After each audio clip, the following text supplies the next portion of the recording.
What did y'all expect? Y'all really thought I was going to come back and not rip the barbecue a new asshole. Y'all really thought that. Y'all knew I was coming back to get him. Y'all knew it. I've been telling y'all that. What's good, my people? Good morning. Once again, the MicDrop barbecue in the building. Let me know if you can hear this microphone coming in because my headphones messed up today. So I don't got headphones today, but I'll be right back.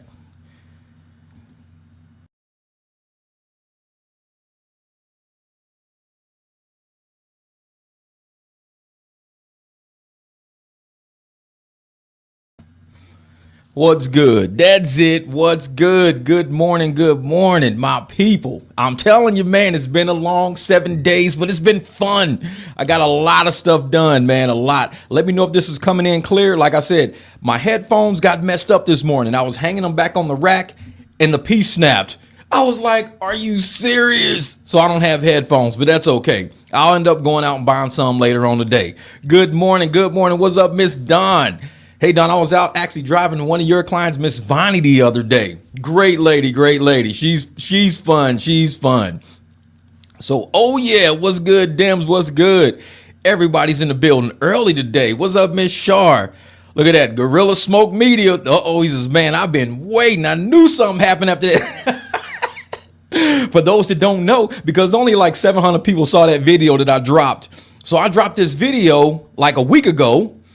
And it was cooking. I cooked, man. That was a good video. But I got a strike for that video, a guideline, not a copyright strike, but a guideline strike because of the material that the video was covering. Now, what's funny is that the original video never got a strike. It was one of Anton's videos. A review of his video didn't even get a strike, but my review got a strike. And I was like, are you serious? So I actually did a video explaining the whole process. We don't have to go over it all today, but I wanted to make sure before I even dropped any videos, I wanted to come back live, because for me to be gone for a week and then to come back with just a video, I'm like, no, I'm coming back with a live stream. Forget that. I'm coming back with a live stream.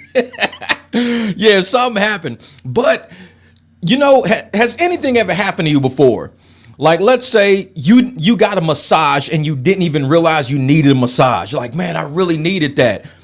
I needed that 7 days off. I've been on social media for years, and I never had days off. Years I've been on social media. I've got like 4 different platforms, and I never knew I needed 7 days off. I got videos of everything I did. Now, whoever's in my Patreon, I got a Patreon account now, because in that 7 days, it gave me enough time. I created a Patreon account, and it's called the MicDrop Barbecue Podcast. It's only $5 to sign up, $12.50, $25. I mean, it's different levels on there, but there's people already on my Patreon already. I created it while I was gone. So I appreciate you, Nib, for signing up. Everybody over there for signing up for my Patreon. But I took the break and I got so much done. I got videos of all the projects I knocked out finally. My motorcycle, I got welding projects. I got so many videos to drop. And I'm going to drop a few of them over here. A lot of them are already on my Patreon. Like, I think I got 2 of them on my Patreon right now.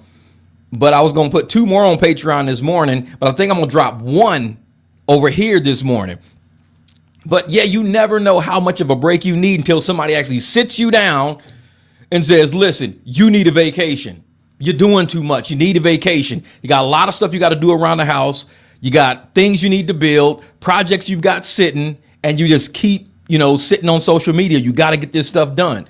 And like I said, you don't know how much you need a break. What up, Trey Watts, my brother? And so, I mean, I got the cars resituated and moved around how I want them to be and everything. I got so much done. But that break that I got, like I said, YouTube, they've got, like I said, I still haven't been copyright struck yet because I do things differently. But as far as the guidelines goes, because a lot of people, and I've been saying it for years, a lot of my videos are really on the edge of guidelines. I mean, close. I've been kicked off of live streams on TikTok before. I've been kicked off of Facebook. I mean, so many things have happened to me on social media because the material I go over is like truth. I go over a pretty harsh truth, and I don't hold back from the truth. when I review content and I put legal stuff in there, I put psychology things in there, or I put whatever I put actual research truth in them. And so a lot of people ain't ready for that truth yet. And even social media, they will call it misinformation or this and that. But then later they'll say, okay, it was true. But they still won't undo what they did, which is totally fine. And even though I didn't have a full month of March of content creation, you guys kept watching my videos while I was gone. And I had the biggest month I've ever had since I've been on YouTube, because you guys kept watching a video wondering where I was going. Everybody was kind of like, dude, where you at? Hey, where you at? And people still commenting my automotive content. I guess YouTube threw that into the algorithm like heavy. So I was doing a lot of talks about transmissions, and we're going through RAV4s and all this kind of content. I mean, like I said, I got so much content on my channel, 1,600 videos. So of course, people are always on my channel looking for something. But I just appreciate you guys, even sticking around and understanding that I don't just disappear for no reason at all. I'm not one of them people who just gonna like bail out on you and just not show up. I've been showing up for years on this platform. And so I decided to create another platform. Like I said, I'm gonna show you guys my Patreon. Let me see if I can pull this thing up over here. I'm gonna see if I can actually pull it up. I don't know how to actually do this. Let me see something. Yeah, I don't know how to do Patreon yet. I'm just not there yet. I'm trying. I am really trying. I just can't figure out how to do it yet. Oh, see, I still don't know where I'm at. I'm not even doing it. I was going to show you guys, but it's like, I'm not even going to do it. I'll put the link in here. Wait a minute. Cancel this. Let me go in here real quick. I'll actually put the Patreon link in here if I can, so you guys can actually see and there's a couple of free videos over there too. So when you see them, you can actually, I'm going to see if I can find out. How do you do this? How do you do it? I just don't know. It's whatever it is. It's the MicDrop Barbecue Podcast. At some point, I'm going to figure out how to actually get, how to get people to sign up and stuff like that over there. Because I don't really understand it completely, but it's see, I'm signing up. I've been busy. All right, James, appreciate you, brother. Appreciate you. Hey, Bridget. Oh yeah, I'm back. And like I said, can't nothing hold me back from the content. I still got, like I said, I still run my TikTok. I was on Facebook and Instagram just a little bit, not a whole lot, because I was doing so much with the projects I was doing. I mean, I got about 5 videos that I have to drop on YouTube. And I've never had that many videos sitting in my queue waiting to drop. Because usually the videos you see are fresh off the grill. Like the day I make the video is the day I drop the video, because I do all my edits, do everything. I schedule for a drop. It drops at 5 in the morning, or it drops at 4 p.m. or something like that. So this is the first time that YouTube ever gave me enough time to actually have videos sitting in my queue, like waiting to drop. And I'm like, it's less stress on me, because I like to make sure I'm bringing you guys content, giving you guys something. Because there's a lot out there to watch, a lot of fun things, a lot of interesting things, a lot of hot topics and news that I actually want to go over about with you guys. But for the first time in my content creator life, I've got videos sitting on deck. I'm like, man, like I said, everything works out exactly how it should. And at the time, you don't understand. You may understand why it happened, but you may not understand how important it is for you to take that break, for you to gather everything and to say, okay, let me get my bearings. What up, Bighorn Kev? I was like, what up, Driven Dad? And I want to see if I can actually, get all this content together on a schedule. I didn't even know that I was running it wire to wire, burning a candlestick on both ends, doing content, plus running businesses, dealing with the house. So finally I was like, you know what? I would wake up every day. I would answer a few comments here and there, but for the most part, I was always like, I just want to get up, eat breakfast, go to Home Depot, get what I got to get a project on paper. And it was like, man, it just felt kind of good for a while just to not have to be forced to create a video. And you see content all the time. Content creators always talking about, hey, let me commend you for your consistency. Who struck you? We've been fighting. I think YouTube, actually, I was thinking it was like one of the Antonites did it, but then the more I think about it, I think it was just the AI system. Because when I analyze things, I don't mince words. Like a lot of content creators mince their words and they won't say certain words. I say all the words. And maybe that's what my issue is. I need to hold back on certain words that I say because I'm saying words that are flagging AI. And a lot of people, they won't say a word or they'll bleep a word out or they'll abbreviate a word. I just say everything straight out. So I need to learn to not be like that. But yeah, man, it just felt good. It felt good. Thank you, Genesis. I appreciate it. Hey, Suge, we love you and your content is juicy and always delicious and well seasoned. Keep up the good work. This is what season it tastes like. And I actually got video of me barbecuing. Like, I got so much content that I'm gonna drop for you guys because I want to show you guys a little bit of what I really do in my real life. I know I talk a lot of content. I do a lot of reviews. We make a lot of jokes. We have a good time. You see the repairs I do for clients. Every once in a while, I'll show some of the money. But to actually see what I do outside of YouTube, it's different. It's like a normal life. It's a normal life. No, I didn't get cyberbullying. They call it, what was it? Child safety. It was a child safety strike because I was going over content of somebody making a discussion about them being a child and dealing with adults. And I reviewed that content. I still have the video. I was thinking about dropping it on Patreon, but before I drop it on Patreon, I want to make sure, because I don't want to lose that account too. I want to make sure that certain words that I say are probably like bleeped out or blurped out, but I can put it on Patreon so people can see the video. It's a 40-something minute video. They can see the video. They got me booted off of YouTube. So it was child safety, child safety. Oh, I didn't get to swim in the pool yet. I didn't. The pool's filled. Both dogs have swam already. Little dog gets in every day. The husky, I caught her walking around the yard wet, so I know she jumped her ass in there. So they swam already. And like right now, it's still in the 80s, so I'm waiting till it gets over 100 before I jump my ass in there. I don't want to be freezing cold. But for the most part, you know, the way I made these new videos that are dropping, I'm kind of telling people a little bit about not only content creation, but how not to get in the same boat that I got in.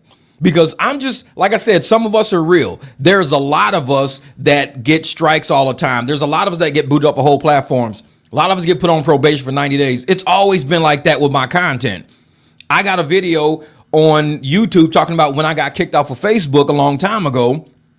First it was 7 days, then it was like 14, then it was like 90 days. So I just gave up Facebook for like 2 years. I'm like, well, if I can't speak, then I'm not going to be on it. So I just gave up Facebook for 2 years. And that's when I started my YouTube account. I started going in on YouTube because I didn't have a Facebook account. And my YouTube just took off, which is good because YouTube actually helps cover some of the bills around here. Facebook was just a waste of my time. And it's like, yeah. I know it. Yep. Another content creator I follow got a strike for the review, but the person he was reviewing didn't get the same strike. It's AI, man. I swear to God, it's got to be AI. Because I'm thinking, you know, there's not anything that I said that was like harmful. A lot of things that I said were just legal issues. And a lot of things that I said were, you know, psychological things. But nothing I said was to harm a child. But it said, you know, potentially harming children, family, something like that. It was all AI. But I did the video that I got that's going to drop, and it explains a whole lot of why it went the way it went. The trick is, had I never appealed it, had I just contacted the people, then they could have did something. But the fact that I appealed it screwed it up already. Because once you appeal something and the appeal is rejected, you can't double appeal something. So I kind of screwed up by appealing. But it was okay because, like I said, sometimes you need to be sat down. Like, you don't know you need a vacation till you actually take a vacation. You're like, oh, man, I needed that. Damn, that felt good. That's kind of how it went. Just waking up every day, just like, I didn't feel like, you know, editing and doing all this. Now, I did do videos, but I did them with no rush. There was no schedule to release. There was no, I had to hurry up, jump online. I had to go through comments. I had to answer questions. None of that. It was like a real peaceful week of content creation where I was just creating content of what I was doing. Like, I was actually getting things done, almost like vlogging.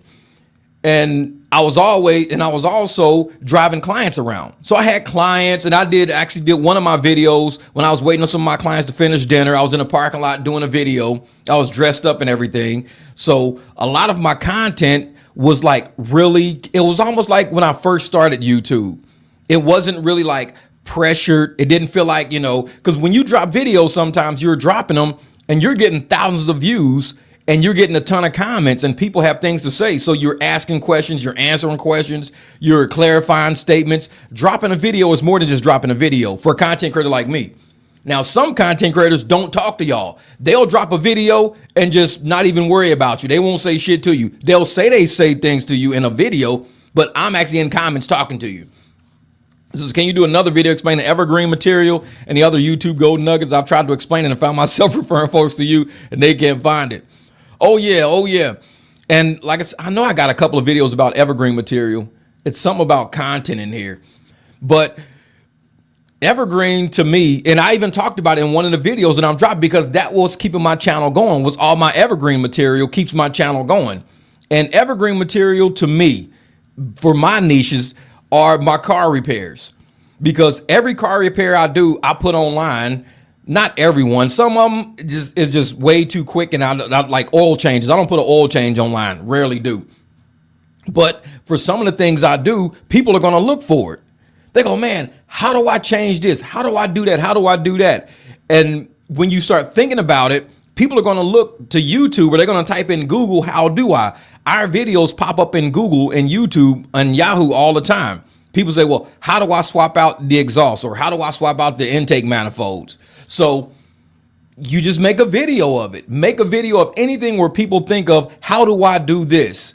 And guaranteed that video is going to get views. Now, in the initial, like I showed how some of my videos, for 90 days, it takes a while to get into the algorithm. Once it gets in there, then it just takes off. But you got to be ready to answer questions. A lot of people ask questions all the time.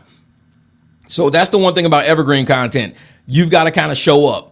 Because if you've got a ton of subs and you got a ton of videos out there and you got a busy life, you're not going to show up in the comments to answer like clarification questions. And people are going to get turned off. They won't subscribe. A lot of people subscribe to me because I talk to them in comments.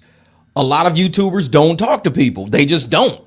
And they like, well, I got so many subs, I don't have time to talk to you. I'm even on TikTok. I talk to people on TikTok. We joke in the comments back and forth. People do, well, that's kind of different for a creator to actually, chat with people. And it's not always arguing and fighting. It's like we're laughing and having a good time.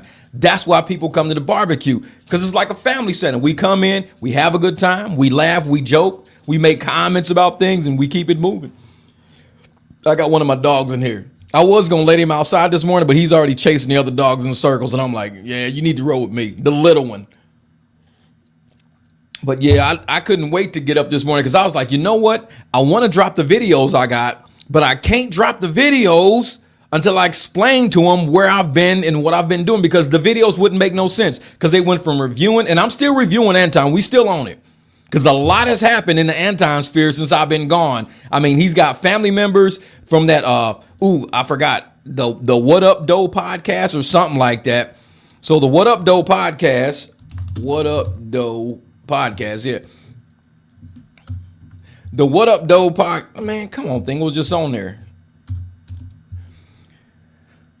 Here we go. The What Up Doe podcast is actually Anton's cousins and brothers or something like that. So I got to subscribe to it. I forgot to subscribe. So it's his cousins and his brothers. And this is what's funny about the whole What Up Doe podcast, is because those are Anton's brothers and cousins, like actual family members. Anton's got over 1 million subscribers. They don't even have 2,000. They had like 800 or 900 like a week ago. Everybody put them on, and now all of a sudden they've got almost 2,000 subs. What up, Fanny Pete? Thank you for the super chat. Say, MicDrop, we missed you. Thank you. Hey, I missed it. I was still in the comments every once in a while, and I was on my other platforms, but I miss people, man. We be making some funny ass videos over here, and I was like, oh man.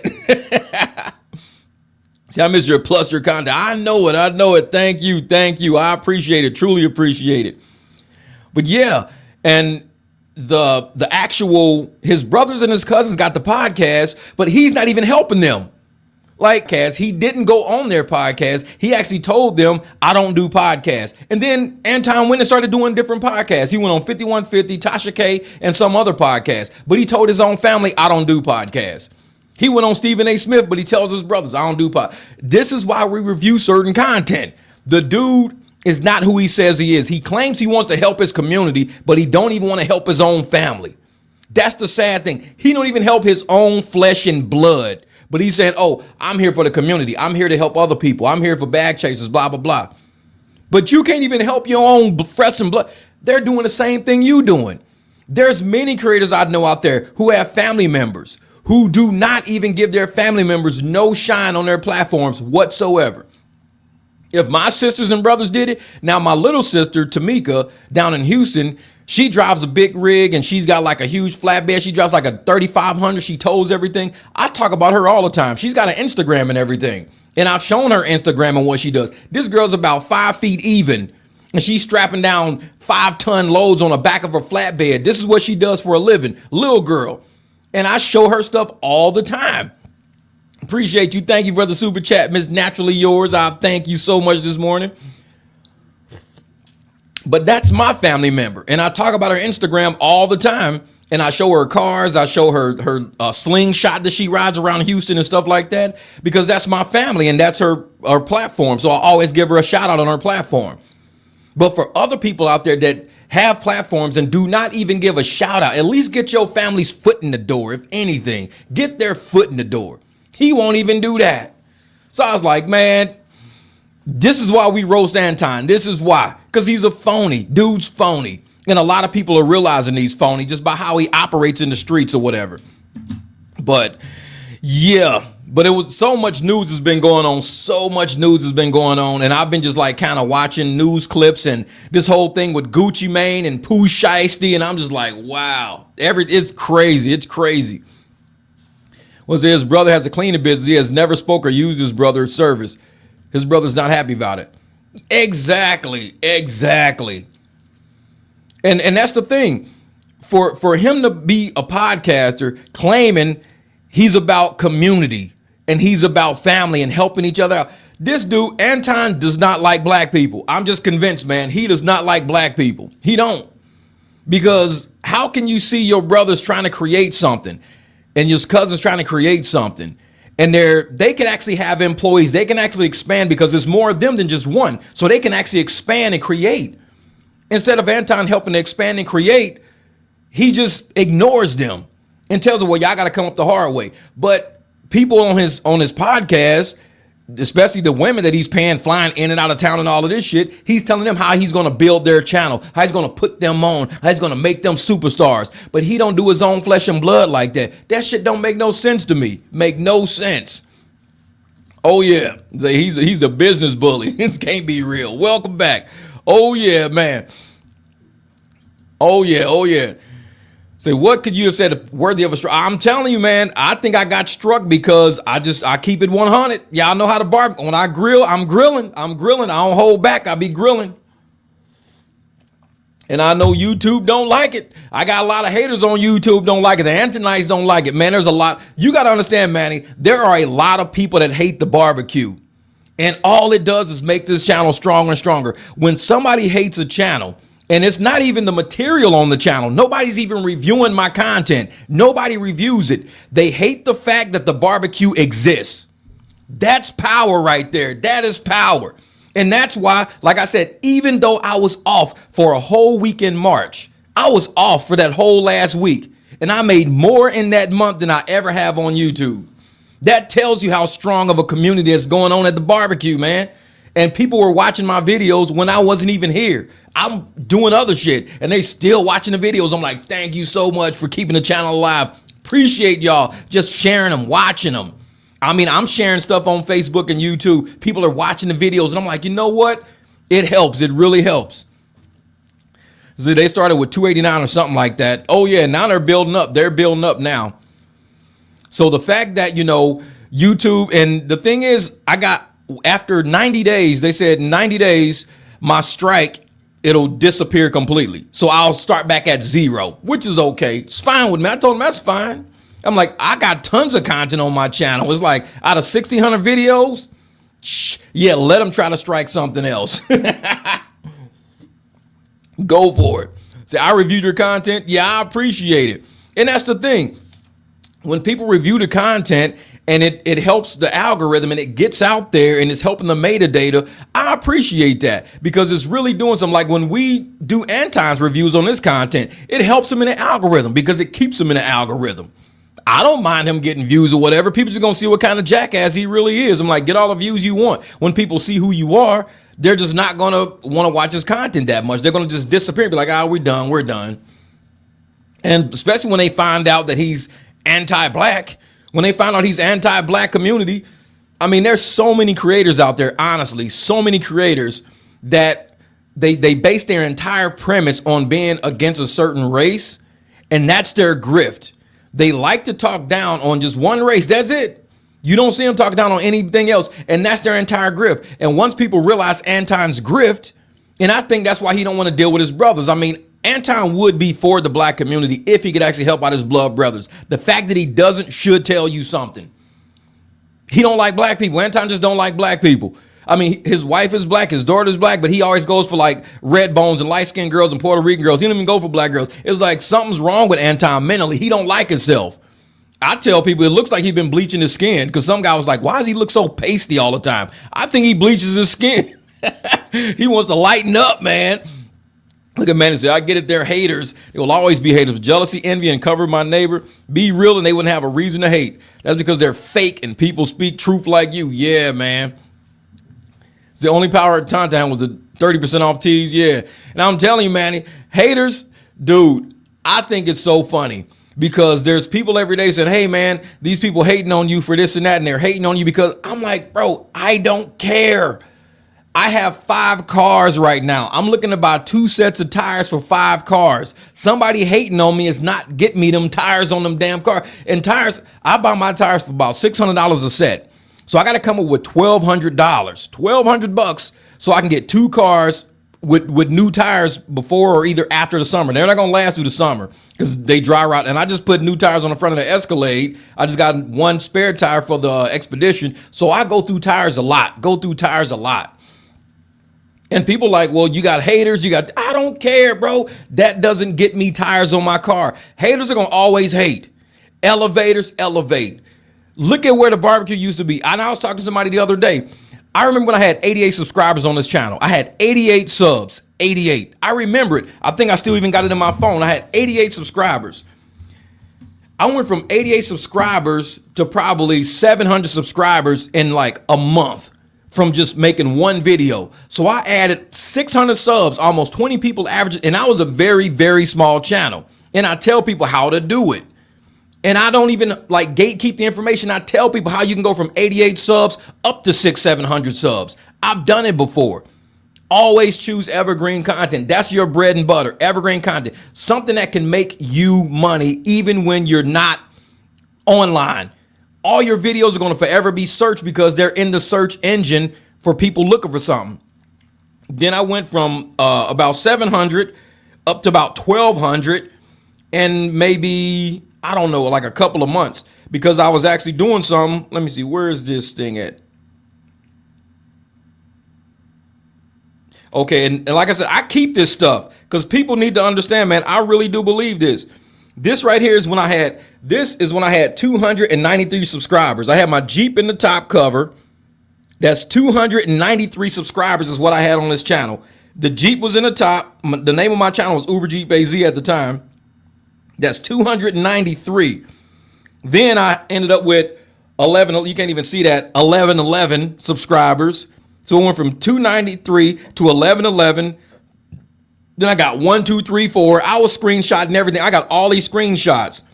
And the last time I screenshot how many subs I had is this one right here. This is the last time I screenshot how many subs I had.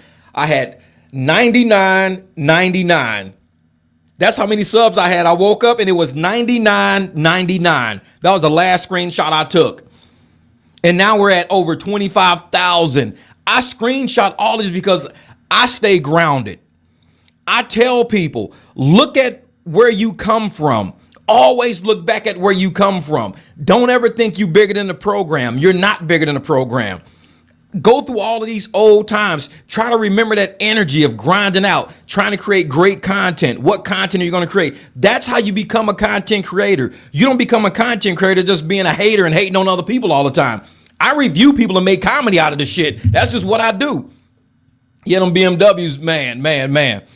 It says you got hell overhead. I'm telling you, man, overhead like crazy. But the thing is, most of them are paid off. That's the only thing. Only 2 of them have payments. The rest, and I only have to do repairs like maybe once a year on one. But overhead, no. I'm the mechanic. That's the thing. I'm the mechanic. But I tell folks, man, if you screenshot your prior history, and I keep it all on my phone for a reason. I don't get rid of it because it's important. But the last digit I wanted to screenshot was the 99.99 because I'm like, once I hit the 10,000s to get over that digit, I'm never going back. I'm only going to keep going up. And you guys got me over 25,000. Now my TikTok is about 65,000 people, but I don't even know why it's at 65,000. I have no idea why, because I'm rarely on TikTok and it's got 65,000 subscribers on that thing. And I'm like, okay, what the hell? It's like, man, since I've been on YouTube since what up, Wink? This is, man, I got 19 subs. Hey, I'm gonna tell you, man, create content. All you got to do is create evergreen content, because that's where a lot of my traction was coming from. Now, with the end time review videos, I think the comedy and the humor is making people subscribe. Now, if I was just a straight hater and I just hated, was miserable, hated, my content will never go nowhere, because nobody wakes up looking for negative energy. It's dark energy. Nobody wakes up looking for dark energy. People wake up looking for dark energy to come to light. So I find the dark energy and I put light on it. We laugh at it. We make a joke out of it. We have fun with it. And that's why this channel does so well, I believe. And honestly, just not being able to laugh and joke and have fun with you guys for the past week, it wasn't sad, but it was like it was something missing out of my day. I couldn't do the same type of content on my other platforms because I don't do that type of content over there. You guys are the ones that we have fun. This is the barbecue. We grill people, we laugh, we joke, we crack up. In comments, we can still laugh and joke and have a good time like that. But for the most part, I believe the content itself, the energy itself that we have on this channel, and what makes this channel so solid. And there's haters out there that hate this energy on this channel. They hate it. They envy it. They wish they could have this type of energy, wish they could have this type of community, but they can't do it because there's only one barbecue. That's it. There is no more than one barbecue. People try to use my name in their titles. They try to use my pictures on the thumbnails. There's only one barbecue and people know where they can get it from. So that's why they come here. And for the whole week I was gone, I was like, man, all this good content I got in my phone, amazing content in my phone. When you guys see it, you're going to be like, damn. And the thing is, anybody can do it. I'm just an average everyday person, average everyday guy. That's all I am. I'm nothing more than that. I'm not the king of the hood. I'm not this and that, the greatest content. I'm not God. I'm not Jesus. I'm not an angel. You know what? I'm just a guy that wakes up and makes the best of my day. I keep shady ass dark people away from me because those are the people that hold you in a hole, and I shine. You guys help me shine every day. I wake up, we laugh, we have great content. We make fun of things that are dark out there to help make sense of it. And from there, the barbecue keep growing. I can't even explain it, man. I appreciate you guys so much. And just to see that even during the week that I was off, I gained probably about another 150 subscribers just watching the sub total go up, because people are watching the content going, okay, this is probably worth sticking around for, because it's what you guys are helping. They see the comments. They see everybody in the comments laughing and joking and putting laughing faces and cracking up laughing. That's what they see on this channel. You guys make this channel feel like a real barbecue, feel like home, somewhere they can laugh. If you go to a comment strand and you see a bunch of people cussing and arguing and fighting, and you're not going to want to stay there. You're not. If I saw a channel like that, I wouldn't want to stay there. But when you guys are commenting on my channel and it's all these laughs and LMAOs and LOLs and laughing faces across, we're joking, we're having a good time. And it's everybody, all of us, completely random people, all normal people having a great time together. People want to be a part of that. They want to be a part of that. So I enjoy y'all, man, from doing that. I enjoy y'all for doing that. Oh, thank you, grandmas. I like your personality and attitude. Because even when people think I'm down, I'm up. That's the great thing about this life. When people think you down, you're actually up. Because when y'all see the videos I got in my phone, like I said, I've never had a stockpile of videos already edited, already ready to be uploaded. It's like I've never been at that point. I've never had a break to where I could come up with an inventory. It's kind of like, imagine you being a musician, and every time you write a song, you record it and you put it out. Every time you write a song, you record it, you put it out. You never take time to make an album. That's what it felt like. Thank you, Robert, for becoming a member of the barbecue. Oh yeah, Robert, I'll be doing it, brother. I'll be doing it. I found out from watching House of Hypocrites that you got struck. Oh yeah. Because I told a few creators that I got struck. But like I said, it was a guideline. It wasn't copyright. It was a guideline. But my content has always been outside of the guidelines. Always. Like I said, I got kicked off of Facebook for 90 days. I got kicked off of TikTok. My very first live stream on TikTok, they booted me after about an hour. I'm always getting kicked off of platforms. It's nothing new to me. It happens all the time because I'm always stepping outside of the guidelines. And all I got to do is say, okay, if you tell me what I did to step out of the guideline, at least I won't make that same mistake again. But I know I'll make another mistake because it's what I do. It's my content. It's very edgy. It's right on the edge. I don't mind, but I'm never going to do soft content. Never, ever. I'm never going to do soft ass, weak ass content ever. It's always right on the edge. I know exactly what I'm doing. Nobody wants some bullshit, fluff cake, peanut, coconut ass content. Nobody wants that. I don't even want to, because that's not me. So I'm like, you know what? I'm going to drop it. If they take it, then they take it. If they kick it, then they kick it. I've had so many videos kicked and removed and taken down, and man, whatever. I keep it moving. Whole platforms get rid of me. You know what, Jeff? You can't go live again for another week. They did that to me on TikTok on my very first TikTok live stream. I was cooking. I was eating their ass. And they kicked me off of TikTok for a week. I was like, whatever. And I never did another. And TikTok bothers me every day to do a live stream. I'm like, nope. Because y'all kicked me off my very first live stream. I'm never doing another TikTok live ever. And I haven't. I've never done another TikTok live, and they keep bothering me. You can win up to $3,000 with your live stream. Get up to $5,000 with your live stream. I'm like, whatever. Y'all lost it when y'all kicked me off. Now I don't do it. And that live stream was going. It was a good ass live stream. I had a lot of people on TikTok. I got 65,000 people over there. And I was like, nope, I'm not doing another live stream over here. Y'all lost it. Nope, sorry. Keep it moving because I got other shit to do. I don't, like I said, social media is fun and I enjoy it being fun and we have fun. But I do have other shit to do. I really do, like for real. There's a lot of things that I could do. So when I'm spending time with everybody, hanging out with everybody, this is what I enjoy. The energy, the sparking, let's go out and get things done. And with the content I'm dropping, I'm showing you guys how I just get things done. Like I just say, this is what I'm doing today.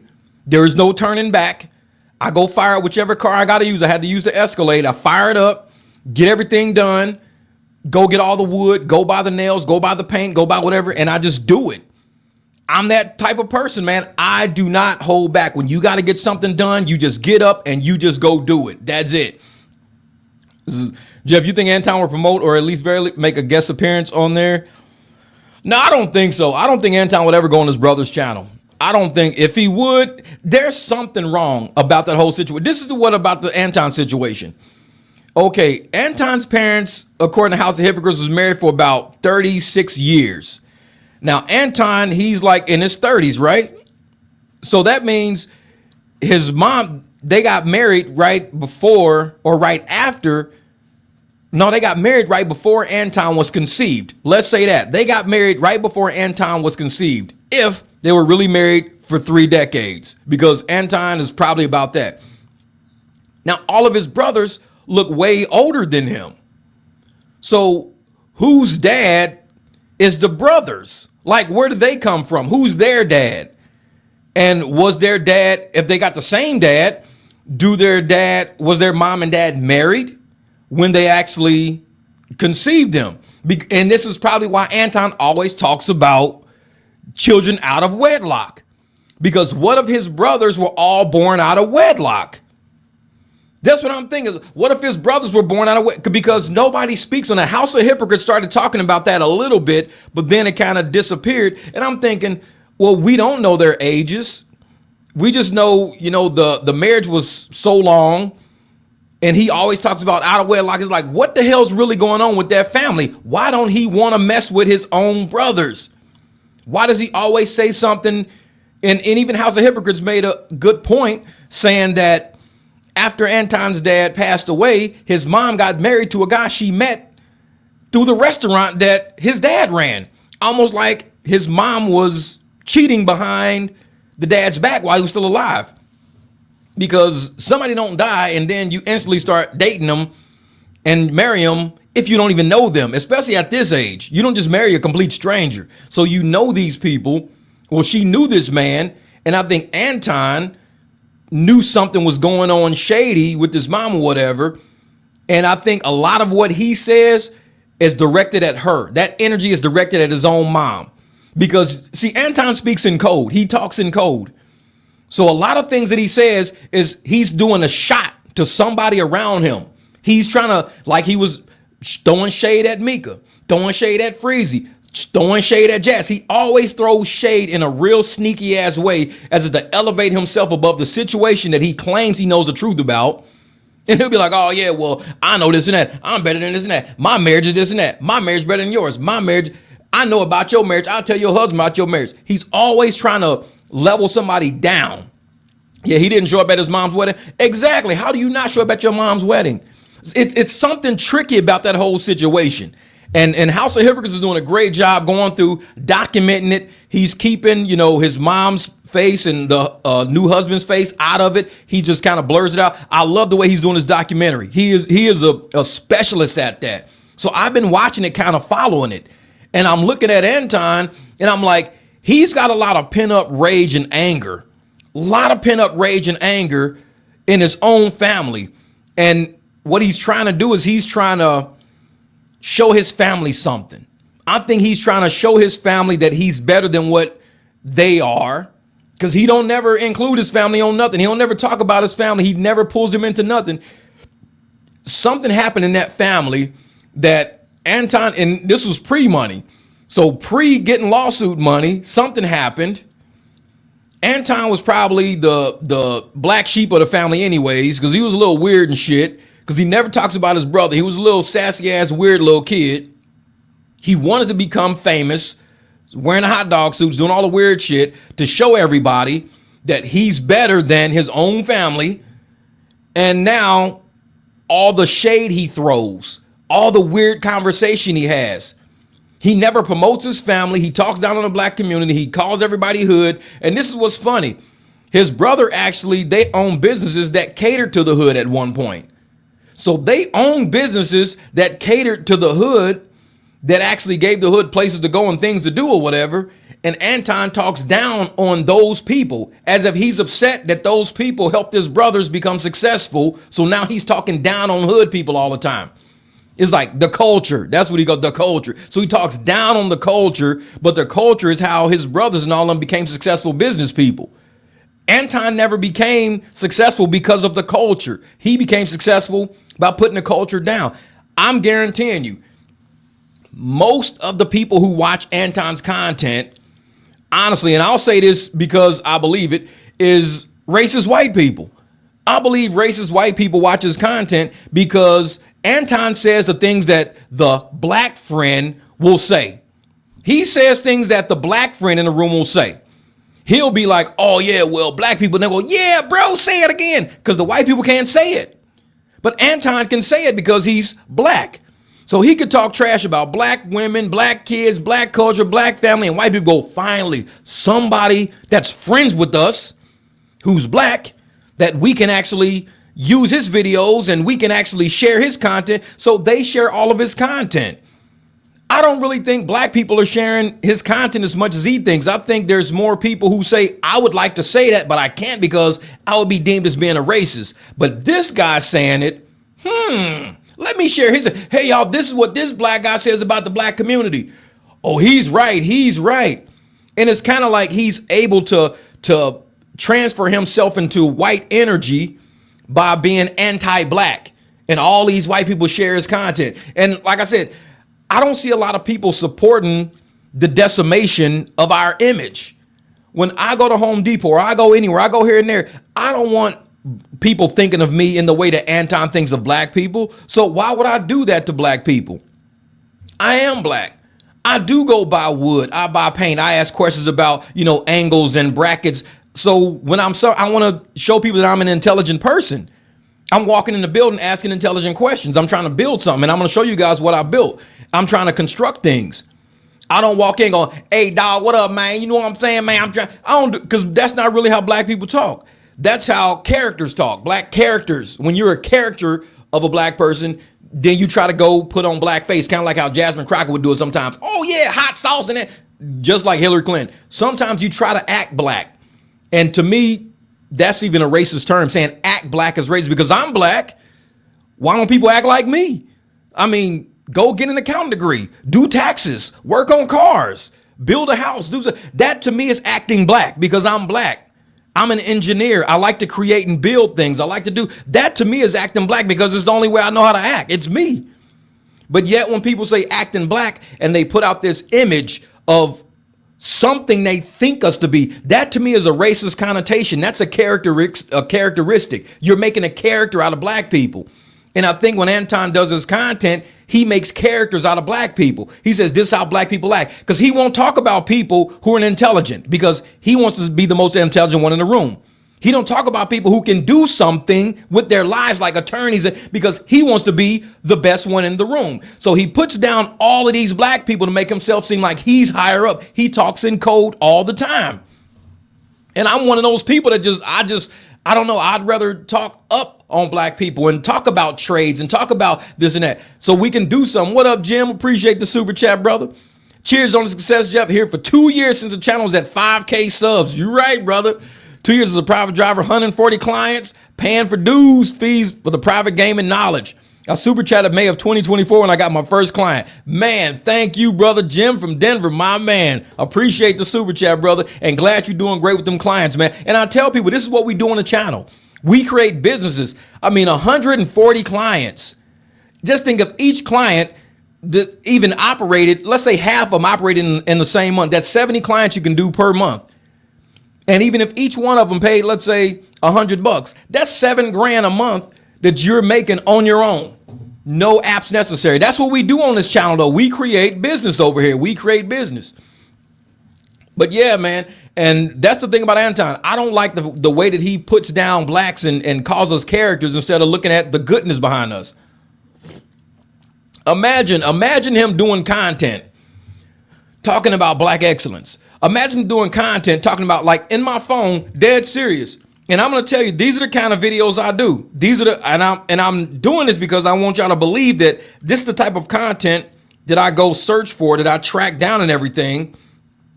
I'm going to let you hear this. AI could shake up the job market. Demand is surging for skilled business leaders. Meanwhile, warning AI could shake up the job market. Demand is surging for skilled trades like plumbers and electricians. Entrepreneur and CEO Daniel Priest. So those are that's the video that I'm working on right now. It's talking about black people getting trades and doing something outside of college, not going to get a degree, but doing the actual trade. When I show you what I did in the videos that I got in my phone of me constructing what I built, that's the type of content I want to give people hope to look deeper in you. We are from somewhere.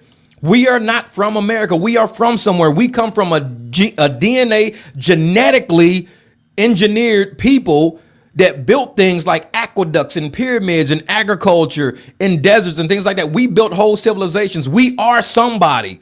We weren't slaves our whole lives. We were scientists that were made into slaves. We were doctors that were made into slaves. We were engineers that were made into slaves. We were civilians that were made into slaves. We were not slaves. People keep thinking we're from a slave culture and now this is the best we've ever had it. We probably had it a whole lot better before we were in slavery, but we wouldn't know that because we don't talk about that. We don't dig into that. So most of my videos, even on my channel, I talk about business. I talk about doing something with your life, being better. I don't even put it in a racial connotation. I put it in it's who I am. So I don't have to state that I'm black. You could see that I'm black. I mean, look at me. You can see it on camera. And so the way I speak, the way I talk, the way I move, the way I operate, it's all black. It's I'm coming from. So I don't have to say, oh, I'm going to act black, or I just act like Jeff. I was born to 2 black parents, which makes me black. But this is how black people are. But Anton won't talk about stuff like that because he makes a living off of decimating black people. He makes a living off of putting black people down. So like I said, all the white folks who are racist can say, well, I didn't say it. Anton Daniels said it. I'm just sharing his video. Well, you're sharing it on your page. Yeah, but I'm not saying it. I'm just saying this is a black person talking about how black people act. Well, they're not talking about me. I mean, I'm a black person with an accounting degree. I had a team of 28 accountants under me. Accountants, accounting clerks, accounts receivable, payable, sales returns. All those people were under me, and I was a young man. And I'm black, but nobody talks about a black man who runs a casino accounting department. That's what I did. I ran 2 casino accounting departments. But they'd rather talk about black people that kill other black people. Talk about the black people that do great things in life. There are judges out there. There's attorneys out there. There's doctors. There's great black parents out there. But people never talk about them because it doesn't fit that racial stereotype that they want to keep feeding. And Anton feeds that stereotype with every video he drops. The moment you see an Anton Daniels thumbnail, you already know he talks shit about us. Already. So I don't mind talking shit about him. I don't. I'm always probably going to talk shit about him. Always. And people say, well, you don't get another strike. I don't care. It ain't going to be the first one. Shit, I got kicked off of Facebook. I got kicked off of TikTok. It won't be the first time. What I'll do, I'll probably do another project around here. I got shit to do. If I get kicked off, I'll do my living room floors next. Jeff's not on Facebook no more. Not on YouTube no more. What's he doing? Oh, I just laid my living room floors with my off time. Damn it. Finally got it done. Shit. I do more than internet stuff. There's things that we got to get done. There's things we got to do. But it's so many people that would say, my daughter stepped in the trade electrician. Now she's the first black female on the union board. There you go. There you go, Grandma's Corner. The first black female on union board. And that's the thing. We don't talk about enough of those things like that. We don't talk about it because we've got this image that we want to put out there to tell people that it's only a few of us that actually succeed. I don't think it's only a few of us that succeed. I think a lot of us succeed, but those successions are overshadowed by the constant portrayal of us being some type of a character. Like we have to be hood, we have to be thug, we got to be ghetto. Those are the characters that go viral. The good people that go viral, the intelligence doesn't go viral, things like that never makes it nowhere. You get people like Anton who would do a video to get a ton of views, but then somebody who's intelligent and black would do a video, it wouldn't get that many views because people like to watch a train wreck. They don't like to watch a plane take off. They'd rather watch a train wreck. It's like, no, I'm gonna watch this train wreck right here because they want to share that train wreck. This is as a black man. I showed up to work today. Exactly. I'm telling you, Share Bear. And that's the thing, man. And I know when I was gone for a few days, I had a lot to think about. When I drop this video later today, I'll probably schedule it to drop probably around about 2 or 3 p.m. And it's going to kind of go over a little bit of, the strike situation. But at the tail end of the whole strike situation, I had the actual video of me doing construction because I thought about just making a video standalone. I might make it standalone on Patreon, but I was thinking about making my construction video standalone. But I'm like, no, kind of explain the story of why you're even doing this right now, why you're even building right now. And the good thing is that I actually did a couple of videos from my patio after I finished building everything. It was the best feeling, And excuse me, if you're somebody who builds cars or motorcycles or houses, or you're a constructive person, you're a designer, you love to ride in what you built. I was on the highway the other day watching a guy driving this car that he built. It was like a dune buggy type of car. Clearly built this thing. It was sick, ridiculous. And I'm just looking at it like, damn, that's got to be the best feeling. To have that big ass engine on back, to have those wheels, to have everything, and you engineered it, and you're driving just down the highway next to all of us, just making it work. That's how I feel when I'm building things like my motorcycle out. And I got video of me working on my motorcycle the other day too, because I've kind of put that out for a long time. But I got the motorcycle, and I'm sitting there like, it's been a long time since I did this. from an engineering brain person, it's like it feeds us, it's make us who we are to accomplish something. For me to go out and buy a motorcycle is not that much utility. But to me to go buy like something that's busted, broken, a bike in somebody's garage covered in grass and spider webs and shit, to buy it, to bring it to my house and then fix it, that to me is worth way more than just going out and buying one and showing people, hey, look at what I bought, look at what I bought. I'd rather say, look at what I got running. This thing was a piece of shit. It was like under a tarp covered in like mud and spider webs. And now I got it. That's just, some of us are designed like that. And that gave me that feeling back. Every day now I walk out in my backyard, I'm just like, I smile because I'm like, dude, I actually did it. I actually did exactly what I pictured in my head. I actually did it. And I didn't draw anything out. I didn't draw nothing out. This was all based on measurements, just my measuring tape and my brain. I didn't draw anything on paper. And I same way when I did my motorcycle. I didn't draw anything on paper. I just got measuring tape. I was moving things around, and that's how I build stuff. I'm a very hands-on builder. I'm not an on-paper builder. I'd rather just start it and get my angles and start seeing what I need to shave down, what I need to re-weld, how I need to bracket things in. And I'm building it as it goes. I have no idea what I'm doing, but when it's done, I go, man, this is crazy. And that's the type of brain some of us have, where we need to be in that environment. And so I hope the videos that I drop spark some of that in anybody out there who's still a builder, who used to be a builder, or has a hobby, has a project. And that's another thing I got too. I totally forgot, because it is my first day back. I actually wanted to do something nice for people who showed up during the period that I was gone. So I went out and I bought a brand new candle making kit that I'm gonna give away to somebody in the chat. This is a brand new candle making kit. It's got your electric stove. It's got your pot in here. It's got a ton of wax. I haven't opened yet, so I don't know everything that's in here. But it's got, oh man, my neighbor's calling. I'll have to send him to a text. But it's got wax, it's got thermometers, it's got everything in this thing.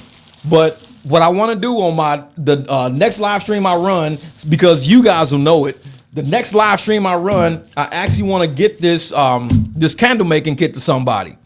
I'll probably open it and have everything out so I can kind of go through the inventory to make sure you got everything you need. You may not have fragrance oil in here. I'm not 100% sure because I didn't open it, but you can get fragrance oil from like Walmart.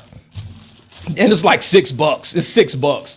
But I went out, bought a whole nother candle making kit because I think it's fun. I make candles, man. And like I said, these back here, I make these and they smell a whole house up. I got them sitting on the bathroom sink. So they burn in there. The whole bathroom smells nice. So I'm like, you know, it would be nice.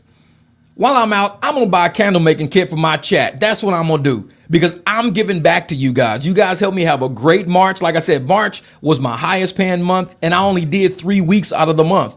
And that was my highest paying month ever. So I said, I'm going to use some of that money to return back. And I'm going to pay for shipping and everything. So all I'm going to do is somebody's going to win it. And from there, I'll just package it in a different box. Because this is like in plastic. I want to package it in a different box. And then I'll ship it to you. But it's a ton of wax. This is a lot of candles in here. I mean, this is the big wax pot right here. It's a lot of candles. So somebody's going to be able to start creating candles. And I got a couple of candle making videos on my channel to kind of show you how to get started before you start tearing stuff up. You can actually go through those videos and be like, okay, I see what I'm doing. But the fact that you got the electric stove, mine don't have the electric stove. This has the electric stove. Mine is just like a pot. But it's pretty cool. I was like, this is pretty dope. I want to keep it. But I said, no, I'm buying it. I'm giving it back. And that's how I return to my community. You know, I appreciate you guys. Oh, King, I'm telling you. And hopefully somebody with kids wins this because you can always go buy more wax. It's a fun thing to do. You can create candles. You can sell them at work. You can sell them to doctor's offices. You can do whatever you want to do. This is basically this right here is a business in a pack. This is a free business right here. This can get you started. This is your practice stuff. This is all you got to do. Once you get good at it, you can start making candles. You can get your scents right. You can get your labels right. You can basically start a business with what is I got in this package right here. Somebody can start a business. Somebody in their kid can say, you know what? I'm going to sell some candles to my teacher. Take candles to school, sell them to your teacher, sell them to the principal. Some kid is going to say, my mom was on this website or on this live stream and she won this candle making kit. And now I'll make $700 a month selling candles. Oh, yeah. Oh, yeah. Oh, yeah. It's very, very easy. And it's peaceful, too. Like, I can make probably 4 or 5 candles in like maybe 30 minutes. And just think, if you sold each candle for $10 a piece, that's $50 in 30 minutes. You're making $100 an hour gross. And then, you know, you take out whatever your cost is. It could be a pretty profitable business, especially for a kid who ain't doing shit anyways. Get home, get the homework done. What are you going to do? I don't know. Look at TV. No, how about you just make candles? How about you start a business? Instead of looking at TV, start a business. That's what's in that package right there. Potential business. No telling where it can end up. And you can get good just by practicing with family. Get family involved. Don't be an Anton Daniels. Get family involved. Let them do it. And this is only one candle making kit. You might make enough money to where you can run 2 and 3 candle making kits at the same time. You got there's people online that got huge pots and they're making like 50, 60 candles at once. They're pouring. I mean, it's a business. It's big fucking business. So who got a strike? I got the strike, baby. I got it. Thank you, Ms. Roswell. Oh yeah, I'm always trying to pay for it because that's the thing. I'm an accountant. I love business. I just do. I don't care if I do business or somebody else does it. I love seeing people do business. I don't know what it is about it. Just seeing somebody just be productive. I think that, and it's something in my soul. I like to see people productive. I like to see somebody who maybe, and like, it's like when I go buy a car and the car don't run and I make it run. It's now a productive part of transportation again. I like that. So to see somebody who might be like, you know what? I don't know what to do with my time. I don't know this and that. But to take that person and to have them create a business and they go, you know what, man, I used to not do shit on weekends. Now, just like Jim from Denver, he got 140 private clients. I drive private clients. That's all I do. I don't even do Uber and Lyft no more. I don't, because it's a waste of time. Uber and Lyft charges somebody, let's say $80 for a ride, 80, but they're going to give the driver $20.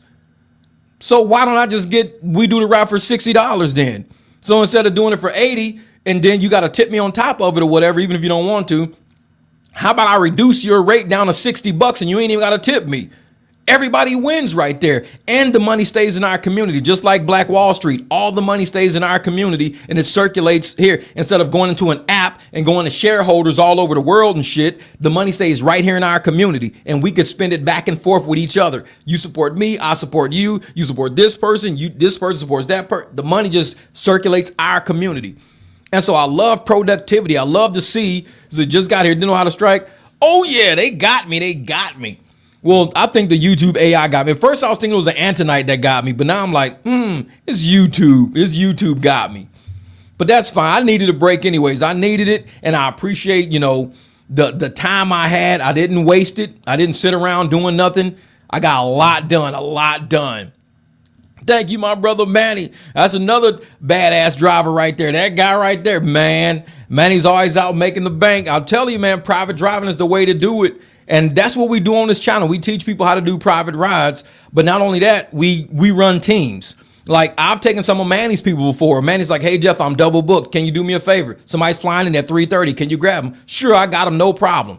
So I'll drop them off, then I'll shoot over to pick up my client. We all help each other out. And this is how we do things, man.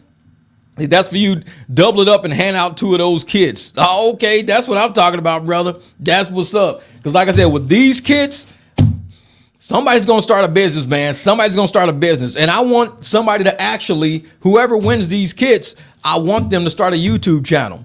Just showing how I won a kit on YouTube and started a small business with my kid, and do one video, then do another video, then do another video, then do a sales video. Not only will you be making money off of a kit, but you'll be making money telling the story of how you won the kit. Not only how you won the kit, but how you started making money after it. And so always look at something as a potential. And social media is nothing but potential. It's full of potential out there. Like I tell people, you know, I can't tell you what type of content to make because I don't know your personality, but I can help give you ideas of what to make, like what people look for, because I watch content and I see what people are looking for. I look at dog content. I got 4 dogs. You know, I could be going viral every day doing dog content. These dog videos, 400,000 views a day. And it'd be the most basic dog videos ever, but that's what dog owners do. Dog owners like looking at other people's dogs, because I do. 400,000 views a day, but I'm doing Anton videos at like 8,000 views a day. But I have fun doing the Anton videos. These dogs will run me ragged. I'm not trying to do no content to them. Oh yeah, oh yeah. So a channel around the garden, any ideas? Oh yeah, if you're gonna do a garden channel, talk about soil type, talk about, you know, irrigation, talk about, you know, the climate, the weather, it's so much, because even me, when I'm thinking about doing plants and stuff around my yard, I think about transplant. Like the palm trees I got in the back, I want to transplant. I've called so many people on how to properly transplant a palm tree. Nobody knows how. If I could figure out how to properly transplant them, because there's like 3 or 4 of them growing over there, and I got to get them out the way before they tip my wall over. I would sit up there and I would get them out and transplant them to somewhere else on my property, or give one to somebody, or give a couple of, because I don't need no more palm trees. Palm trees are expensive to maintain. It costs me about $70 per palm tree to get them cut, and I got 4 of them. So that's almost 300. I pay about $330 because I give a tip. So I pay about $330 to tip every year to cut all my palm trees. $330 a year. It's a lot. It's a lot. So, oh yeah. Oh, you saw the house content? Oh, I got more coming. I got a lot more coming. But yeah, but I want people out there, man. They took me to like yourself and others. We have multiple sources of revenue. The more business you start, the more opportunities you have to create multiple revenue streams, the more successful. Oh yeah, because it's all about opportunity, man. All about opportunity, Manny. And that's what we do, man. We wake up every day and we look at ways that we can improve our lives, and we can improve the lives of people around us. And it just works out, man. The energy is transferable. It just works out. I love waking up in the morning, thinking of, you know, instead of getting up and running to a casino, because people wonder, why would I leave casino making $109,000 a year? Why would I leave a casino? Because it was a horrible life. I mean, I would wake up 6, 7 in the morning, try to run to the gym real quick so I can get a quick little workout in, 30, 45 minutes, shower up, get to work. And I would, as soon as in casino, most of the casinos I worked in, you work downstairs or you work in the center of the casino. There's no windows to see outside. So outside on my way to work is palm trees. I'm in Vegas, palm trees, beautiful buildings, tourists, people dressed a certain way, the smell of food, everything, all the activity, casinos, everything's going nuts. And I'm driving through this every single day. I'm driving through this for years. And I go into a casino. I walk past all of this down into a basement with no windows, or walk into the center of a casino with no windows. The only time I could see outside is if I have to go outside for something. Even when you go to lunch, you go to the employee dining room in the basement of the casino. You don't ever see outside until it's nighttime again if you leave at night like I leave. So my entire accounting career was spent looking at walls in recycled air, looking at the same carpets, looking at cubicles, listening to copy machines. It wasn't Vegas. I lived in Vegas and I worked in Vegas, but I didn't experience Vegas the way most people did. When I experienced Vegas, it was like being inside of a machine and you couldn't see what the machine was really doing. It was enjoyable. Everybody had a great time in Vegas, but I didn't. So when I walked away from corporate America, now I work in my garage. I work in the streets. I drive through palm trees. I got all my windows down. I drive with the sunroof back. People get in my car and they go, oh, nice. This truck got a sunroof. I'll let the whole damn sunroof back. I'm like, yeah. Because I'm living my life, man. I'm enjoying my life. I'm making money out here with people. I got the sunroof back. I want to be outside. I did videos the other day outside, and I had all my equipment. All the equipment in this room was outside the other day. I took all my podcasting equipment outside and I did videos outside. It was so nice, so nice. Because you can't spend your life worried about money while you're sitting in a building and life is passing you by. These are years we don't get back. The older you get, the more sore you're going to get. You're going to wake up in the morning. You're going to be like, man, my back hurts. Oh, my knees hurt. Oh, my ankles hurt. You don't want to wait till you're older to enjoy your money. When you wait till you're older to enjoy your life and you enjoy your money, you're limping around now. You're limping around trying to enjoy like a couple of $100. I'm like, man, I should have did this when I was in my 30s. Man, I should have did. So I retired early. I walked away from everything at 38 years old. Sold everything, hung up everything, walked away from a whole accounting career at 38 years old and said, I just want to live. 2012. I've been living since 2012. I've been surviving. And I haven't had to have a corporate job again, haven't had to go punch a clock again. I've been surviving. So, hey, Nia, what's up, lady? What's up, lady? Thank you for joining the Patreon, Miss Nia. Say sub because I like how you pay your blessings for it. I love making things and enjoy your thoughts around business and helping others. Oh, thank you, Michelle. I appreciate that. But it's real, though. I'm telling you. And one thing we can't take with us is all of these physical things around us. You can't take money. You can't take your cars. None of this you can take with you. But imagine the energy we can leave behind. And Michelle, this is why I act the way I act, because I believe that the energy I have is the energy that was given to me from the people before me. My mom, my dad, uncles, my aunt, everybody who was doing things for me as I was younger, coaches, things like that. They left energy. They didn't give me anything but the energy. And I feel that transferring into me. So I got to transfer it to some. Their energy can't be a stopping me. If you're a bad person, if you're a dark energy person and people have put good things into your life and you don't radiate goodness back out, you are a pit of dark energy. People have done so much for me. The most I can do is radiate that back out to people. So I've radiated so much. I've given away cars. I've given away motorcycles. I've given away shirts and I've given away so many things in my life, just giving them away because I can't take none of the stuff with me, but it can help somebody else out. Somebody was like, you know what? I'm down and on my luck. I'm this and I'm that. I said, you know what? I got something for you, bro. I got something for you. And you give it to them and you don't have no strings attached to it. You say, you know what? This is yours. You can have it, blah, blah, blah. And you just walk away from it. You're done. You just walk away. And Neil, I appreciate what you did for me too. Thank you so much. Actually, I got one of them right here. Look at that. New York. I love this. This is pretty cool right here. Thank you. Thank you. Like I'm telling you, it's just stuff. I'm telling you, Nia, and you have supported me through a lot on this channel and things like that. You've always came through. You've always helped me with moderating things. You've done a lot for this channel, and I appreciate it. Truly appreciate it. And you do candles too. That's what's up. And you do candles. Yep, being a person of service. And a lot of us are like that. Like I said, we don't mind. Oh, while I'm thinking about it too, Neil, because I appreciated what you did. And see, Neil, she is somebody who's been on this channel for probably about 6-7 months. And I've been here for about 6-7 years. But she's done a lot of content. She does content in New York City. So she walks around and shows people New York. I haven't been to New York. So I watch her content a lot to see her going through subways. I see her like walking down streets talking because I don't live there. I've never been to New York. I flew into EWR in New Jersey one time to pick my son up, but I've never been to New York. So I watch her content and I'm seeing everything and I'm like, dude, this is pretty cool. This is pretty.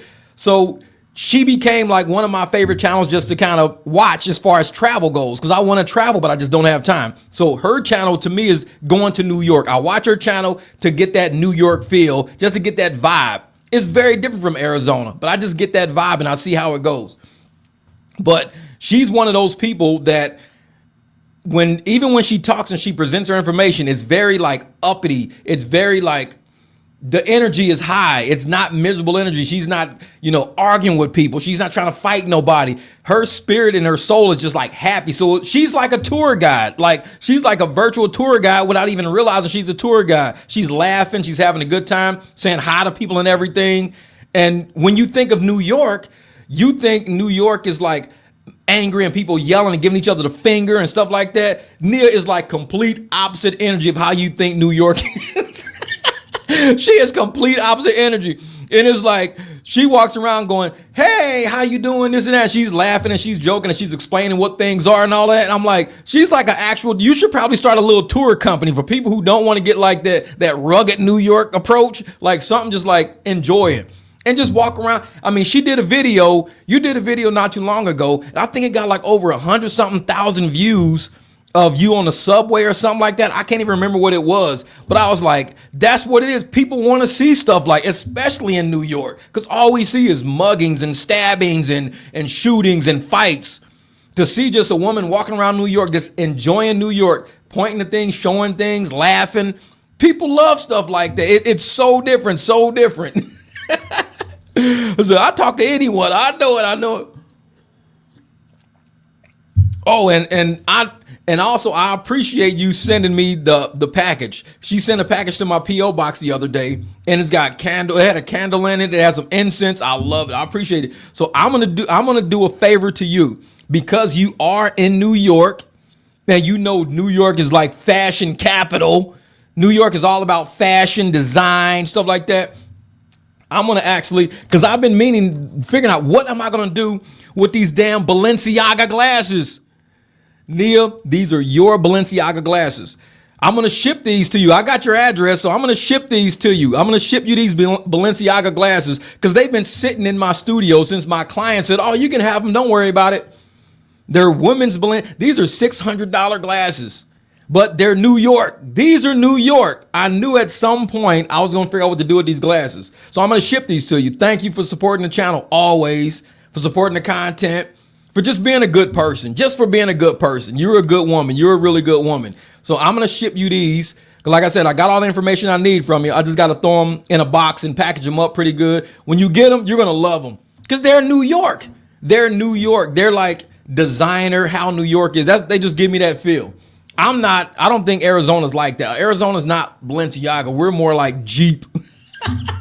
We're Jeep Wrangler out here. We're not Balenciaga. So I'm going to send you these glasses. They're yours, Nia. Thank you so much for supporting the channel. Always, always. And I just, like I said, I have enough to give people. There's nothing that I want to keep that I can think that, hey, I'm going to get, because I'm a doer. I like to build stuff. I like to do things. And so when somebody gives me something and says, well, you're a great guy, give them to your girlfriend, Jeff, give them to your girlfriend. Isn't it? I'm like, well, I don't have a girlfriend. I was like, I'll find somebody to give them to. Don't worry about it. Don't worry about it. So, and just so happens, and I've been thinking, what am I going to do with these damn Balenciaga glasses just sitting in my studio? And they look really nice. They're when you see them, you like, wow, these things are nice. They got the word Balenciaga right there, but Balenciaga is through the whole frame. Like, it's a lot of writing of Balenciaga through the whole frames over and over again. Like, they look so cool. They're like almost like tiger stripe, because the Balenciaga is gold and the glasses are like a brownish marble color. But yeah, it's pretty cool, pretty cool. And I know, in me, I don't really wear glasses that much. Even when I'm in the car driving, people are like, hey, you ain't got no shades. I'm like, I just flip my sun visor down. I just flip them down. Oh, thank you, Miss Shauna. See, I'm one of those youngins. You're inspiring me so much. One thing, Shauna, I'll tell you right now, in life, you're going to get so many things given to you in life. Never think that you got to hold on to something to make yourself valuable. Your value is always within you. It's always going to be within you. Like I said, I've given away cars. I've given away motorcycles. I've given away suits. When I left corporate America, I gave away all my suits except like maybe 5 suits. Gave all them suits away. These $500-$600 suits, just giving them away to people. They was tailored and everything. But I didn't feel the need to sell them. I'm like, why do I want to sell something when I know somebody out there could just have it? Like, I don't have to deal with any haggling, no price haggling. It's just energy. You're just transferring energy. That's it. And it's like, there you go. Say, what's my source of income? Well, you can see it all over my channel, bro. I got a whole channel with 1,600 videos of me making money. 1,600 videos. 1,600.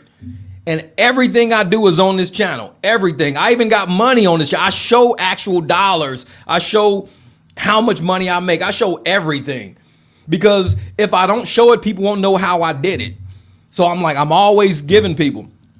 Yo, yes, Miss Lakeisha, I'm a giver. Well, sometimes I will try to take advantage. Got to be careful with that. They will try to take advantage. Oh, yes, Miss Lakeisha, Keisha. Yep. And this is Lakeisha. She's another solid, great person. Just all around great person. And I know she's got a lot of haters, and I believe I know why she has them. Because she keeps it 100, and she's not scared to say exactly what's on her mind. People fear that. And for her to be a woman and to speak what's on her mind is almost like she's like the Oprah Winfrey of YouTube. She'll just say what it is. And it's like, if you don't like it, cool, you don't got to like it. But it's what it is. She'll just say it. And people do not like that. And you can only respect somebody like that. They speak it. She comes with the receipt. She sits down writing the video. And I'll listen to her. Like, a lot of times when I was doing all my construction, I'll listen to people's videos like the phone is playing somewhere, but I got to connect it to a speaker so I can hear it as I'm building stuff. So just hearing how she breaks things down, how she talks about things, how she inserts her clips and all that. Some creators out there really got great content. And I mean, it's inspiring content, it's motivational. It lets you see the potential of what you can grow into. Because all of us started with no subscribers. All of us started with no subs. She's like almost at 105,000 subscribers right now. That's a lot of trust. That's a lot of people saying, I want to come back and hear more. That's a lot. And I'm thinking, you know, just listen to her and seeing her presentation style, seeing how she listens to her subscribers, how she talks to people, even in the comments and in the chat. It's a lot. It's a lot. You can learn a lot from a woman like Lakeisha. You can learn a lot from her. And excuse me, I think just her energy can show you that she's a person that's willing to give back, and she's a woman of her word. I will say she is a woman of her word. If she says she's going to do something, consider it done. Don't even second guess it. Consider it done. Because like I said, I've been dealing with Lakeisha for probably about almost a month now. And I can just tell from the energy that she has that she's a real one. She's a real one. And for her to sit up there and tell people right off the bat, she says, oh yeah, I had a felony. Yep, I used to be a certain way when I was a kid. I used to scrap. I used to fight. I used to this and that. A lot of people run from that and trying to be somebody different. She's telling everybody out there, you can come up in a rough, because all of us were scrappers. We grew up in Memphis. We grew up in St. Louis. If you were weak, you were tested constantly. I was always one of the smallest people in the group. They used to call me Jeep, you know, from Popeye, Jeep. They used to call me that, Jeep, because I was a little one and I would run all the big kids all the time. I was always tested. And I would always, nope, I'm fighting back. So for me to grow up being a fighter, saying, you know, I see big things around me, but I'm not scared to go after them, is because when I was little, I grew up in Memphis and St. Louis. That was me. I was the little one. And everybody was always like testing me all the time. It's no shame in being somebody who's willing to fight. And Lakeisha, no shame. She was like, yeah, I used to be a fighter. I used to be a scrapper. That tells a lot about a person. She didn't run from controversy. Like, oh no, somebody's trying to fight me, I'm running. No, she says, okay, bring it. What you got? And she stood up to it. And here she is right now, 2026, still standing up to big people who are trying to put her down, big people trying to keep her down. That's respect right there. That's respect. And like I said, as creators, especially creators, and a lot of us got, like I said, we all got haters all the time who constantly trying to come at us and coming at you because they want our spots. And I don't care if somebody wants my spot, cool, no problem, go for it, knock yourself out. Who am I to tell you that you can't have it? Knock yourself if that's what you want. But I'm going to always hold my position in my community for who I am. And in order for you to take my position, you literally have to be me. And you can't copy me. There's only one of me. You can't copy me. No matter what, you can't copy my pictures. You can't copy my thumbnails. You can't copy my titles. You can't copy nothing about me because it's only one me. You're the fraud. You're the fake. And I see the fakes out there. I see the frauds out there. They're trying hard to be me. They've been using my hashtags. And I'm like, yeah, right. There's only one me. So yeah, man, they always say, hey, and I'm looking at this and I'm like, there's no way possible that I'm not going to keep fighting for my position in my life, being exactly who I am every day. I've always been a fighter, always fought for my position, always been. And for me to have the same energy as people like Lakeisha, people like Freezy, House of Hypocrites, we're all small people and we're always being attacked by even bigger entities out there, haters and bigger entities. And we just keep staying doing what we do. Like I said, I sat down for a whole week and all I did was just recharge me up because it brought me back to being a designer, the engineer, you know, the Home Depot guy. I'm running to and from Home Depot for 2-3 days straight. And I did exactly what I wanted to do in my head is now in my backyard. And it showed me I still got it. And I was off of YouTube for 7 days with that strike. And don't think, and I tell people like this all the time, don't think that taking a vacation is going to keep you from making progress. Sometimes the vacation is the progress. You not being able to do something is just like being in a relationship. Imagine you with somebody and it's tense all the time. And it's always a fight. It's always an argument. It's always pulling teeth. And one day you become single and you just feel this peace. You like, damn, I woke up today and I didn't feel that anxiety of having to argue about why I parked my car a certain way in the driveway, or I didn't feel the anxiety of why I left clothes in the dryer and now they're wrinkled and I got to redry. I mean, it's like little things like that, And it's almost like taking a break away from something gives you so much more like reason to live. When I was away from YouTube for that whole week, I was like, I have a reason. I got so many projects to do. I would wake up, roll the garage doors up, get the motorcycle in position. It's like I had a reason to live. I was like, dude, this is so good, so good. That 7 days away from YouTube really thought they were hurting me maybe, or somebody probably thought they were hurting me by reporting me. You helped me. You helped me. And y'all been thinking, oh man, we kicked his ass off of YouTube, but you put me back in life. I am a human. I need that life. You took me out of it. It's like, man, there's heaven daily. Who can give me the exactly? And they took me out of the rat race of constant just cycling thoughts and cycling content. And they put me back in my seat again of being in peace, of working on my house, working in my garage, doing things. Same with being single. Do not ever think, oh man, I lost my relationship. Just the other day, this lady right here, Coral Springs Vice Mayor Nancy Bowen. I was going to talk about her. She was recently killed by her husband. She was the vice mayor down. She was killed by, and Lakeisha, I think you should do a whole story about this, because honestly, I think that there is an attack on women who are in relationships with men. Women in relationships with men get abused more, and they're told to conceal that abuse. This dude didn't just kill her out of the blue. He didn't kill that lady out of the blue. People in relationships right now are going through something really drastic. They're in families, fighting in families right now. He killed that woman and he said, oh, I just couldn't take it no more. What? Wait a minute. Your wife is the first black vice mayor in Coral Springs. She's advancing. She was thinking about going for Congress. I mean, she was young, attractive lady, beautiful lady, didn't have kids yet, had a family, could start a family and everything. And this man killed her saying, oh, I just couldn't take it no more. Don't think for 1 minute. And I tell all you single people out there, all you just like me, single, we don't have to worry about coming to the house and getting shot with a shotgun in our own home by somebody who don't like us, that we've been fighting with and arguing with for the past Lord knows how long. That is a thought that's never in my head, ever. I never walk into my house thinking this person wants to attack me. This person wants to do something to me. This person wants to argue with me. Yeah, I saw that. It confirmed my choice. I don't want, oh yeah. And when I saw that story, I was like, this is 2026. Relationships are not how they were when we were young. When we were young, the only people you talked to were people in your neighborhood, people at your school, people at your church. Now I could talk to somebody in New Jersey, and I'm in Arizona right now. I could talk to somebody in Australia.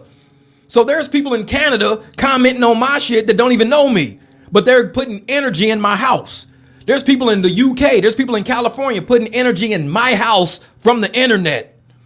We didn't grow up in relationships like that. Relationships nowadays are not what we grew up. So my era, like I said, I'll be 53 this year. My era is not used to this craziness. We're used to peaceful husband and wife, maybe arguing, take a ride to the family reunion or whatever. We're not used to sitting online asking, questions to random people in different states and cities and emailing and DMing. We're not used to that. We didn't grow up in that era. So we have to kind of gauge ourselves on why we don't want that. Like, for me to be single is for me to have so much peace, because I think of relationships as being too chaotic in 2026. It's way too much energy for me. Way too chaotic. I want to wake up like when I was moving my cars the other day. I woke up, I grabbed all the keys that I needed, made sure the dogs didn't run out the front door, just basic stuff, this and that, put my drink on a rock in the front yard. I mean, I was just at my own. I recorded. I had a camera running. So if you're on my Patreon, the MicDrop Barbecue podcast on Patreon, you will see exactly the video of what I did yesterday when I was moving all my cars. I actually put the video on Patreon. So that's kind of like my day. No arguing, no fighting, no tension, no anxiety. It's just So when I'm in my backyard, I'm working in my backyard, I'm doing things in my backyard, it's like quiet. It's peaceful. It's nobody yelling at me, telling me, you left dryer sheets in the wrong place or you put too much laundry detergent in. I mean, and the thing is, a lot of the energy we're getting from our relationships are coming from offline. People comparing their lives with what they see online. They're like, well, this woman's husband does this. This man's wife does this and this. I don't care because I don't know those people. But yet people will bring that into their relationship. It's like they can't handle what they see on the internet as being internet. They'll bring that shit into their lives. That same energy they'll bring into their lives. And now they're creating fights. When you watch videos of people cheating or people going through this and that, that energy stays with you because now you're looking at your wife like, maybe she cheating on me because she was gone yesterday with her coworker and they didn't tell. It's all this energy we're seeing on the internet, all this energy. We don't know how to handle it. It's too much of a stimulus. It's way too much. Yes, when somebody say, am I single? I say, too many train wrecks around me. Yeah. This is where I saw a couple arguing this morning at 5 a.m. Like, even why even be together? Why? If you got to wake up fighting with somebody at 5 a.m., that's the start of your day. When I wake up, I don't even answer my phone. I don't even look at text messages. I wake up, I walk to the kitchen. I see if I got some iced coffee in the fridge because I don't shop for coffee. I just make it at my house. Got some iced coffee in the fridge. See if I got some sausages thawed out, whatever I got going. So playing my breakfast out. Like, okay, this is what I'm going to do for breakfast. There is absolutely no rugged starts to my days. None. Zero. And that's my fear is to meet a woman and for her to fuck up my day from the get-go. Look at 5 o'clock in the morning. Like she might have a bad dream or she just might, a lot of people, honestly, just like with this dude that killed the vice mayor, something is in their heads that pushes them to do something to the people close to them. It's like, why would you wake up and want to kill somebody? Like, why would you wake up and want to fight somebody or argue with somebody? Like, it's something in you that makes you want to take all that anger out on whoever's closest to you. So single people choose just not to be close to nobody. We just choose to not be close to people because it's the people who's closest to you are always the ones that you're too easily reached. Like, I don't want you to reach me that easy. I want to be able to wake up and walk through my house and do laundry if I feel like doing laundry. I don't want you to already plan my day out for me. I don't want you to be that close to me to reach me, because the closer you allow people to get in your circle, they're now in your house now. They're now calling you all the time. They're texting you. They're expecting to text back all the time. You let them get in too close, and that can destroy your peace. And like I said, it's not a bad thing for people who have relationships who they're at peace with people with, because that's a blessing. To be with somebody who is your peace is a blessing. But just to be with somebody because you don't want to be lonely, that could be the worst thing you ever did. Like, I don't want to be single no more, man. I don't want to be single. I just got to go meet a woman. That might be the worst thing you ever did. There's a guy right now. He's a YouTuber, big YouTuber, super big YouTuber. Was out dating women. He was out dating women. Had a woman here, dated her, meeting women here, meeting women on Tinder. A lot of money, a lot of clout, a lot of fame. This dude right now is he's trying to get his career back, but he was in a lawsuit because a woman who he had consensual sex with decided to press charges against him, saying she was assaulted.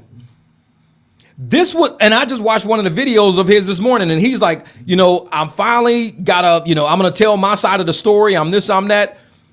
This dude had his whole world before him. This dude, a successful YouTuber. I mean, he's got millions of subscribers. Dude dropped videos nonstop. He was doing whole events, whole venue events. And it all went to the wayside because he was tired of being single and wanted a woman in his life. The woman he chose, suing him for everything. He could potentially go to jail too. And that's the thing. I'm going to see if I can find this video in here, because like I said, it should be in my history. He could potentially go to jail. Let me see something. Let me see. Where is it at? Oh, here it is right here.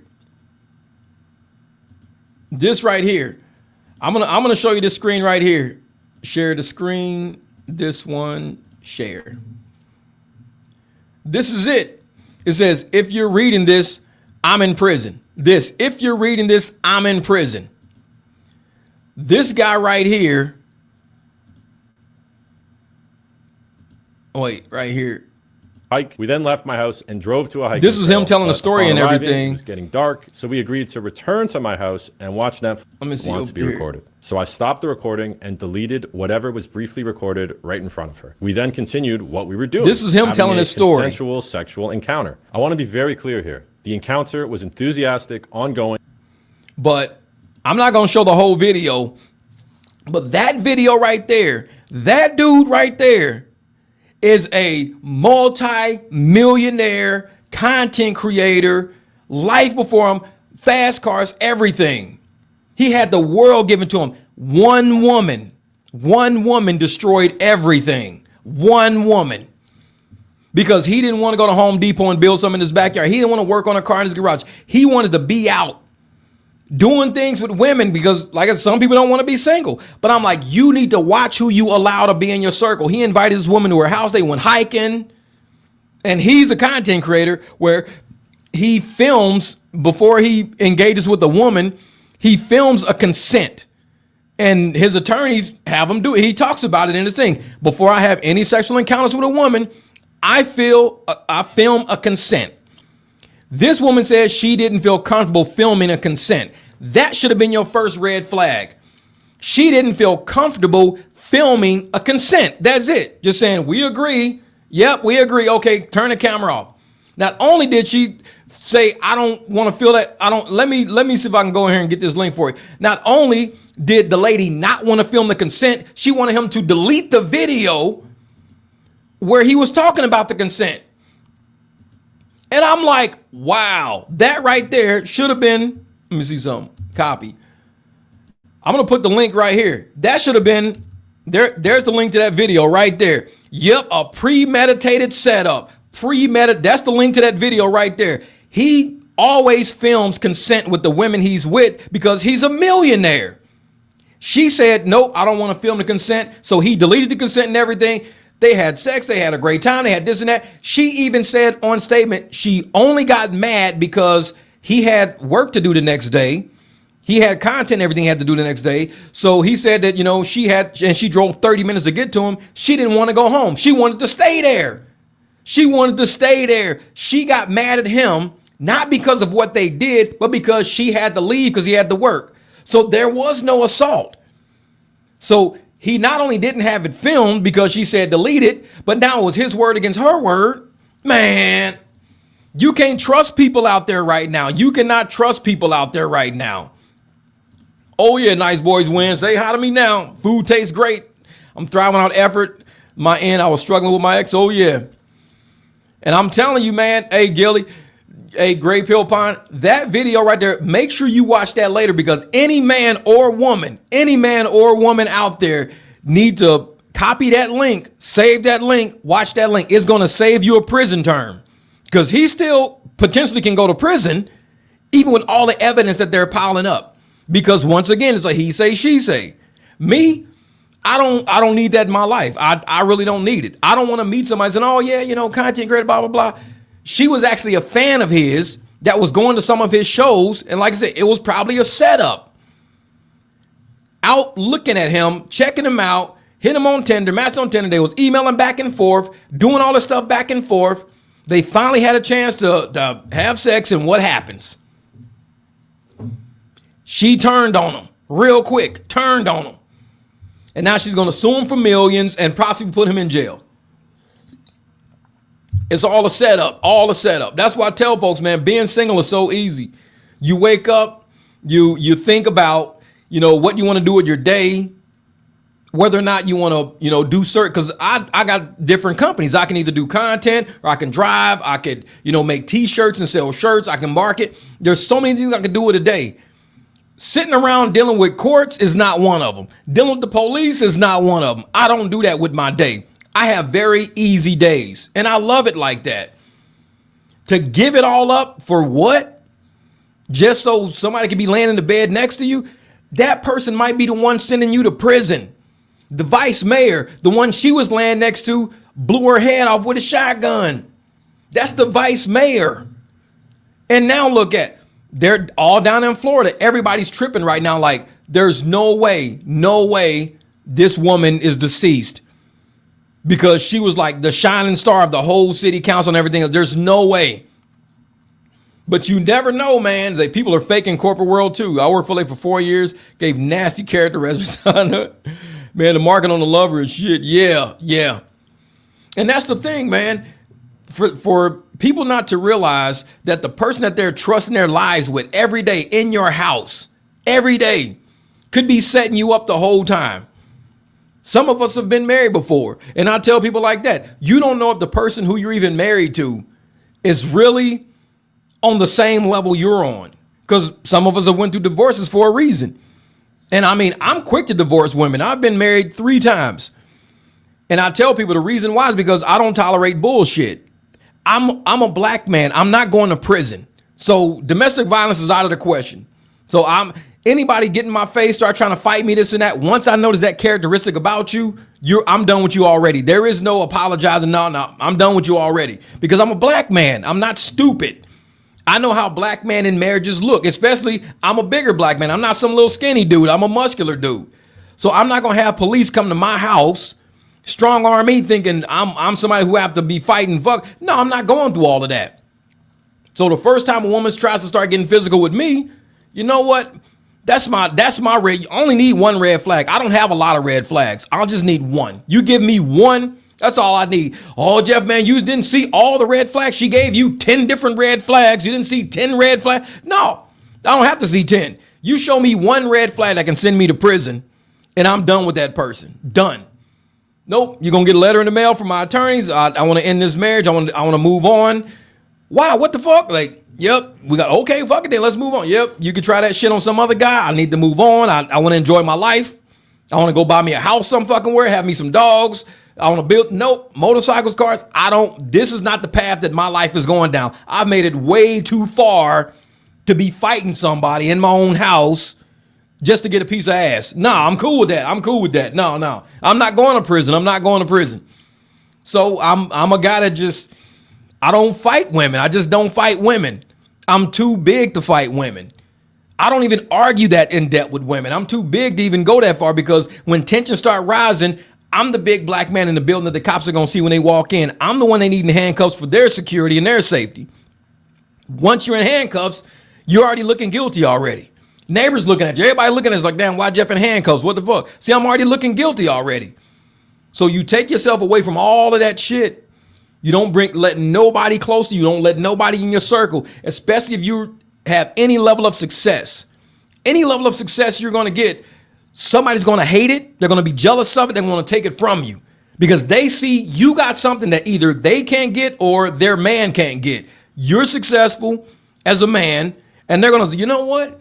I'm going to take his success away from him. Because a lot of women, dead serious, a lot of women, their exes or either their current boyfriends that they got or whatever, may never amount to shit. Just what it is. They might not. And it's not bad. Not everybody's going to win in life. Some people have to lose. So if you are a man and you're slowly starting to win, because I mean, I've been homeless before. Wasn't nobody fuck with me when I was homeless. But now that I own a home on the fucking corner, everybody wants to bother me now. When I was homeless, nobody cared. Nobody was bothering me because they was like, yeah, he down. Now that I own a big ass house, they're like, oh, I hate this motherfucker. I hate him. Nobody hated me when I was homeless. I just needed some time to work things out. Now that I got everything worked out and I'm doing well, the hate wants to come around. That's why I tell folks, is always, if you're always working on yourself, doing things to work on yourself, do it so you can have your own peace. Don't do it to attract a woman. I don't dress fancy because I don't care about attracting a woman by dressing fancy. I don't wear expensive shoes, expensive pants, I don't wear shit expensive because I don't want to attract some woman who thinks that that's my life and now I'm going to start buying her expensive shit. I dress in t-shirts, shorts, sweatpants, regular Puma shoes, whatever. So when you see me walking in the store, you might think I'm broke until you see what car I get in outside. But by that time, it's too late because you already thought I'm broke. You can't walk up to me now. Now you see what kind of car I'm getting in. Too late. It's like, nope. Because a real woman will speak to you because you're pushing a shopping cart and you're shopping pretty smart. You got smart shit in here. You got dog food and everything. But If you get outside and go, oh shit, that's a nice ass car. Like, damn, how much you pay for that? I like that color. Or I like that Jeep. That's a sick Jeep. All thanks. Hey, do you shop here often? By myself, and I'm gonna keep shopping by myself. That's the thing. I don't even drive the same car every day, because when I run into people or I see people at gas stations or at stores or this and that, I don't want them to see my car again and think, oh, that's that dude. I was gonna run into that dude and see that dude. No, I'll just drive something different, so I don't even look like the same dude. It's like, no, the dude I'm looking for got an orange BMW. This dude's in a black truck. That couldn't have been the same dude. The dude was in an orange Beamer. This dude's in a black truck. No, I don't think it's the same dude. So you just ride in different cars all the time. Nobody knows who the fuck you are.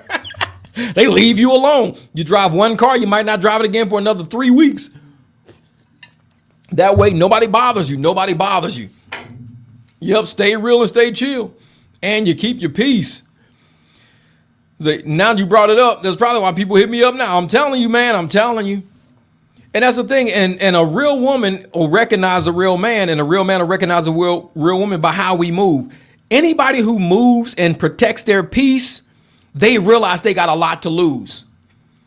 And when you realize, oh, thank you, Black Perspective TV, for becoming a member. Any woman who moves like she wants to protect her peace, and you're a man moving like you want to protect your peace, y'all got something in common right there. It ain't that both of y'all are attractive. Both of y'all might be attractive. Both of y'all might have money. Both of y'all might have dogs. Both of you, but both of y'all are protecting your peace. You're protecting what's most important. That woman right there is probably more closely related or in line with the type of woman that's made for you than this woman walking around with heels on, showing some tits, showing her booty. That woman right there, she's not trying to protect her peace. She's asking for trouble. She's drama. She's probably drama with every man she's with. But you got this lady here who's just a normal average wear. She's just wearing a pair of khakis. You know, she's got a nice tank top on. She's just out shopping. She just got her hair done or whatever. She's not looking for nothing except getting her errands done and getting out of traffic and getting back home. That type of woman, that's the more in line with who you're probably going to end up rolling with. Not even in a relationship sense, but in a, I want to get to know you. Like, I want to get to know who you are. Like, maybe we'll go to dinner one day or something like that, or go to lunch maybe. I don't know. Just something easy. It's not going to be an everyday, relationship thing. Like, I'm going to start harassing you. You're going to start harassing me. It's never going to be like that, because that's your peace. I mean, she might text you one day, hey, how you doing? Oh, just in the backyard chilling with the dogs. Yep, same thing. I just left the dog park. Oh, yeah, well, shoot. If I'm not busy, I'll just hit you later. Okay, hit you later. You might not talk to her for another 2 days because she's peaceful right now. She ain't bothered about you. She don't care about you. Everybody protects their peace in different ways. They've got walls up around them. But when you see somebody trying to be involved in your life way too fast, way too damn fast, it's something wrong with that. It's like, okay, I just met you yesterday. You done text me like 20 times. You're trying to see me later today. You want to see me tomorrow. You're asking what am I doing Saturday because your friends are doing it. It's like, hold the fuck up. Are you trying to replace something? Like, do you need a body to replace something you lost? Because I'm peaceful right now. You chaotic already. You done text me too many times. You're trying to get me to go somewhere. It's like, man. So those are the people that I kind of watch out for. Those women are the ones that, and like I said, when I'm out and about and I do things, I meet women. They'll say, hey, and I tell them what I do. I work on cars, blah, blah, blah, this and that. They might text me every blue moon, hey, this is wrong with my car. Well, first thing you got to do is check out your coolant level. Like, let the car cool down, check out your coolant level. Then they'll text me back the next day, oh, it was my coolant. I went to AutoZone, thank you so much, no problem. And I probably won't talk to that lady again for another 2-3 weeks. But we had exchanged numbers already. We're just busy with our own lives. I don't got to talk to her for weeks. I'm not messing with that lady. She texts me because she knows I work on cars.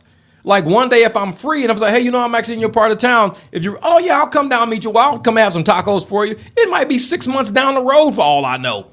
I don't know. But I'm not going to start bothering somebody just because I got their phone number. That's not how I roll. I don't do that.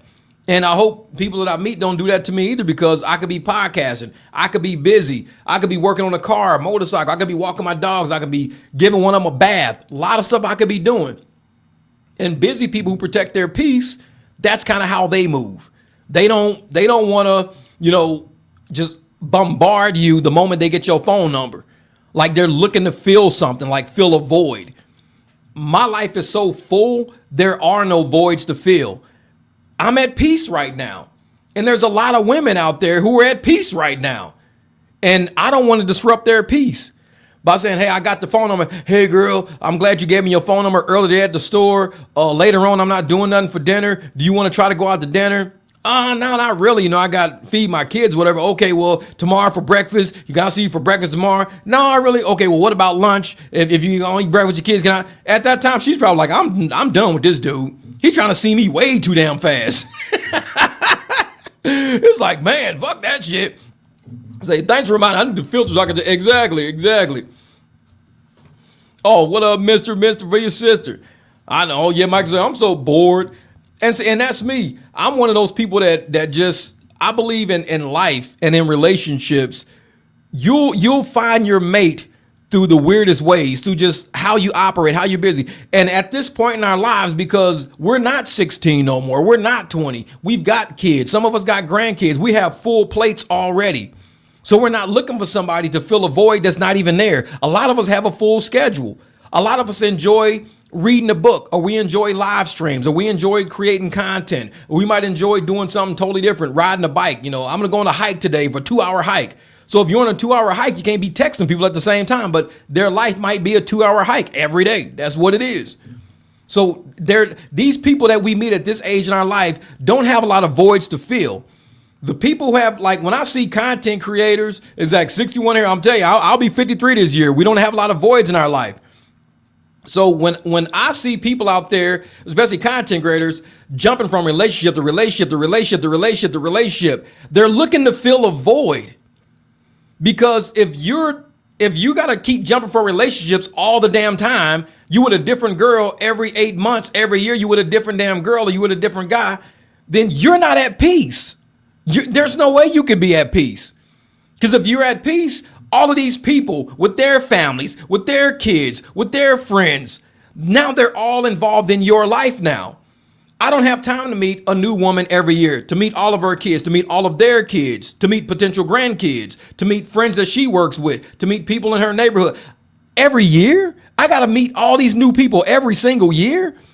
That's a lot of shit to go through. That's a lot of name tags I'm going to have to be walking around reading all the time, because you can't go through that every single year.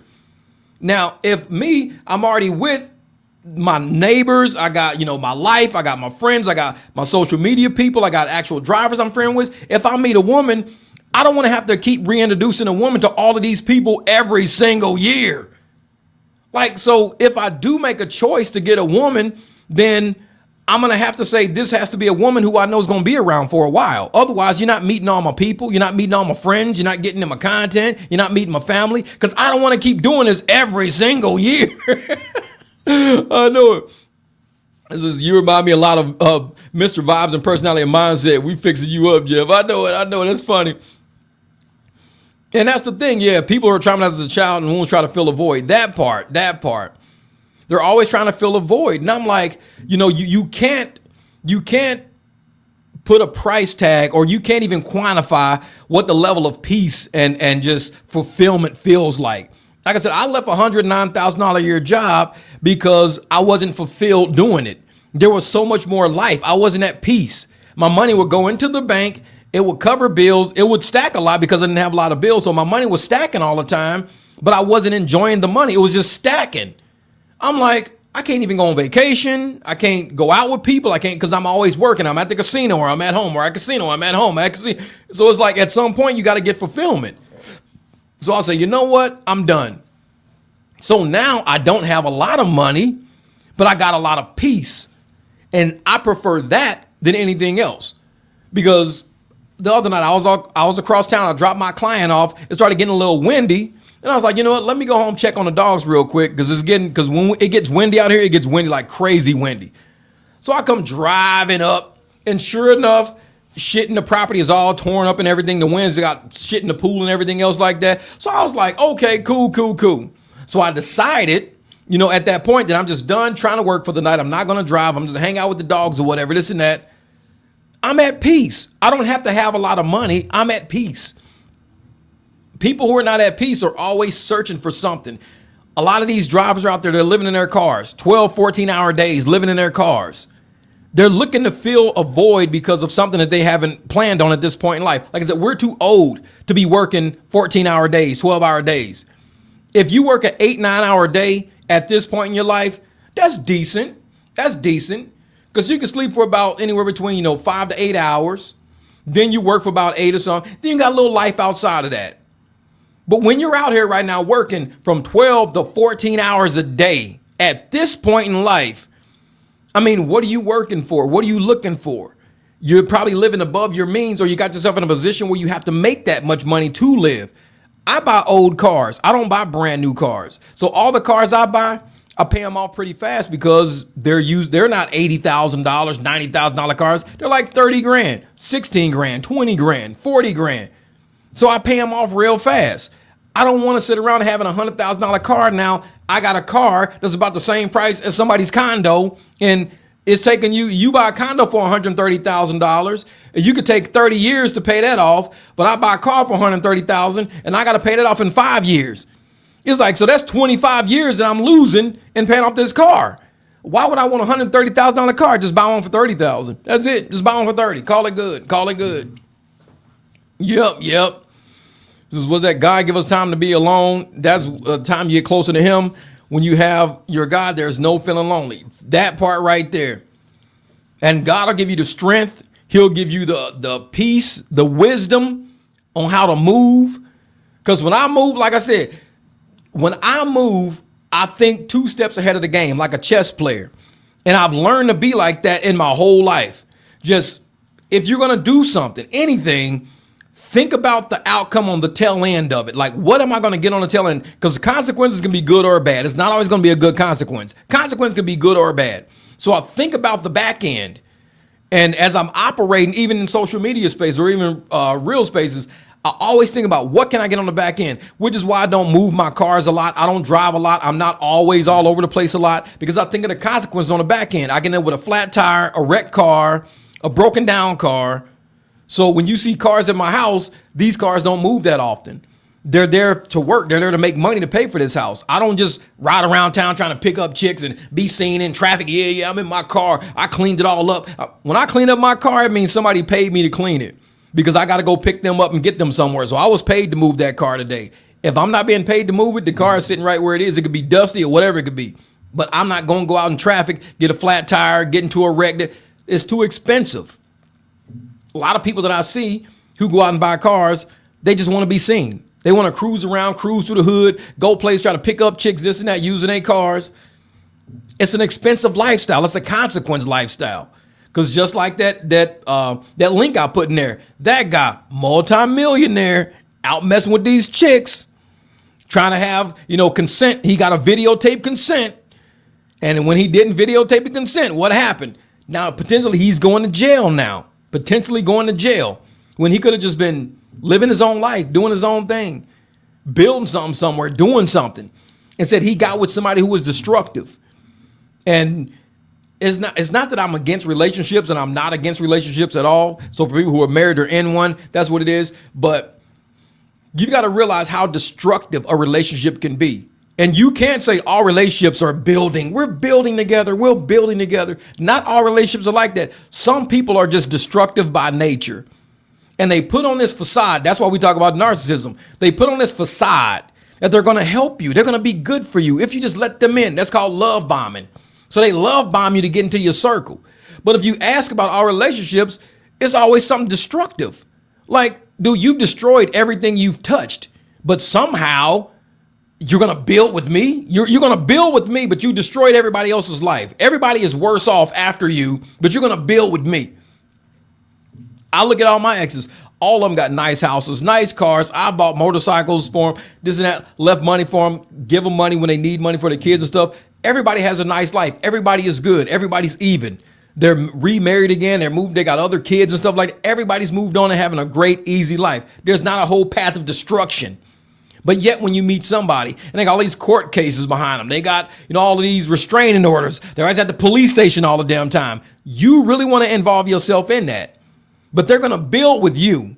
But yet this is the whole path that they got behind them. Sometimes, like I said, all relationships are not about building. You got to kind of step back sometimes and be like, you know what? Yeah, I'm not messing with that. I'm not messing with that. And just protect your peace. That's it. Protect your peace. And there's not a lot of people out there who stay in protecting their peace. What? Video off? What's the video off? What happened? Did it freeze up or something? Did the video freeze up? We only been online for about 2 hours. We only been online for 2 hours. Well, at least you're not bashing black women. I'm telling you, well, you can't really bash black women. I mean, you can't even. And this is what cracks me up right here. This is what's funny. You know how Corey Holcomb said, oh, it's good, okay. You know how Corey Holcomb said that Anton can never say nothing bad about white people. Corey Holcomb said that, and that's how the whole Anton situation started going downhill. Because Anton trashes black people all the time. He constantly trashes black people, especially black women. And Corey said, dude, you can't ever say nothing bad about white people, ever. Something happened this past weekend, and I was thinking if Anton was gonna mention it. I was thinking if he was gonna mention it, but he didn't. Of course, he didn't mention it. Pam Bondi was fired. I did a video about Pam Bondi. I put it on TikTok. She was fired by Trump or whatever. She was the attorney general, the DA or something like that. She was the attorney general, the DOJ. So, of course, and I'm gonna tell y'all the truth, man. A lot of y'all gonna be rubbed the wrong way. I don't know what race anybody is in the chat because I don't ask, and it's not even important. I'm just speaking from an opinion of my own. Why is it that when a black female politician loses her job, they call it a DEI hire, but when a white female politician loses her job, nobody calls them white DEI hires? Like that, and I'm looking through all the media. And I don't see anybody saying Pam Bondi is a white DEI hire. That's why she lost her job. Christy Nome, she lost her job or whatever. She got demoted and put on something else. They don't call her a DEI hire. Alina Habba, she lost her job and she got demoted, this and that. There's other New Jersey DAs. Why is it that all the white women in the Trump administration who are all losing their jobs, all of them are losing jobs, are getting put in different positions because they didn't fill the requirements for that? Why are they not called DEI hires, but the black women in politics are always called DEI hires? I'm like, am I the only one that notices that? And it's not a bad thing for me not to call the white women a DEI hire. I'm not saying that. I'm saying, why is society not calling those women DEI hires, but they keep calling the black women DEI hires? Is the black women like the bottom of the totem pole in society's eyes or something, that the only way they can get a position is if we have a diversity, equity, inclusion? But yet, if a white woman gets a job, we say, oh, well, she deserves the job. She's not a DEI hire. She deserves it. Oh, she accomplished that. She got promoted there. She got put there because she deserves it. Like, nobody ever says it was a DEI situation. And we keep seeing in every position, every single position in which a white woman in Trump's cabinet lost a job, they were replaced by a white guy. Every single one. It wasn't replaced by a black woman. Wasn't replaced by a black man. Every single one was replaced by a white man. So I'm like, were they DEI hires? Did he hire them just to, knowing that they probably couldn't do the job in the beginning, but just hired them just to show I do hire women? And I'm just asking this as a question. Like I said, it's not left or right for me. It's just, why does society always, every time a black woman loses a job, whether she's a judge, if she's a police officer, if she's a firefighter, if she's a politician, the first thing they say is, that's a DEI hire. I'm like, what? Say, you realize he put a neurosurgeon at the head of HUD his last term, right? Oh, yeah, I remember that. A neurosurgeon at the head of HUD instead of at the head of the health department. A neurosurgeon could have been involved in medical. He could have been Ben Carson could have been involved in medical. He could have been involved in something of so much. He has no idea about property. Like, why is a neurosurgeon doing property management? It's like putting a neurosurgeon in charge of your apartment complex. It's like, why is that? It's like, why wouldn't you put a neurosurgeon in charge of something that's very articulate and complex? Like maybe the Medicaid programs, something that deals with high dollars. Why wouldn't you do that with Dr. Ben Carson? He's a doctor. He should be involved in something that his expertise could actually wrap around. That I'm just saying, that's just me, man. That's just me. So that's true. That's maybe why they attach us with a sensitive topic among black. Yeah. And they try to use that word as a trigger. And that's the thing. I'm just one of those people that just believes that, you know, if we're going to be fair about things, like honestly, straight up fair about things, then you got to be fair across the boards or either make logical sense of it. And when you start trying to make logical sense of it, and people know me, I'm like the most anti-racial person. I don't like racism and stuff like that. I'm anti-racist. I don't like using words like white supremacy and all that. I'm just not like, I don't like that, because I think if you sell white supremacy to people long enough, they're going to start buying it. If I sell you, like if I'm an attorney and I keep selling you racism, eventually I'm going to help you get a lawsuit based on racism, because that's what my job is. If I'm a mechanic and I keep selling you that your car is broken, at some point you're going to bring it to me to get it fixed, because that's what I'm a mechanic selling you something. I think attorneys like to sell racism. Attorneys like to sell white supremacy because that's what they make money on, selling that theory. But in saying that, society itself is proving sometimes that the theory of racism is so subtle. I mean, the fact that all these black women who always get jobs are called DEI hires, but the white women don't get called that. When they lose they never say, oh, that's a DEI. Now, the only way a white woman get called a DEI hire is if she's like a lesbian. Let's say that if she's a lesbian white woman, she's a DEI hire. They kind of like make sure that they say, oh, if she's a lesbian, oh, DEI. But if she's just a regular white woman, they don't say DEI. No, they never. And it's like, why is that? And this is what Corey Holcomb was talking about when he was talking to Anton about it. Why do you always rush to demote and degrade black people, but you never question when something happens on the white side of the equation? It's not even a question. It's like we eat it up. We take whatever they give us. If they say this black woman is a DEI hire, then we eat that up. If they say the white woman is she's going to just move into the private sector, she's going to do something else with the private sector, we don't say, oh, she was just a DEI hire. We don't say that unless she's a lesbian. Now she's a DEI hire. We keep eating this stuff up. And we got to sometimes, like I said, just stop and just ask. Just be like, what's really going on? Like, why are we being fed these narratives? Like, what is the core goal? And I was watching a video the other day of Biden, and he actually said in one of in a press conference, he said that we're going to bring in a steady flow of immigrants. We need a steady flow of immigrants because we can afford it. That's what he said. We're going to bring in a steady flow of immigrants because we can afford it. Now, we have people in Congress right now fighting for reparations for Indian people. I mean, people like Indian people from India. Not Indians, not Native Americans. We have people in Congress fighting for reparations for people from India because they came to America a long time ago and they were racially biased against, and they weren't given fair treatment. They weren't given better deals. So there's people in Congress fighting for reparations for people from India. But yet, and these are Democrats fighting for these people, but yet they don't fight for reparations for any black person in this country from any descendant of anybody who happened to be here foundationally building this country as slaves. And Biden was saying, we're going to bring in a steady flow of immigrants because we can afford it. But yet we can't afford to give black people reparations.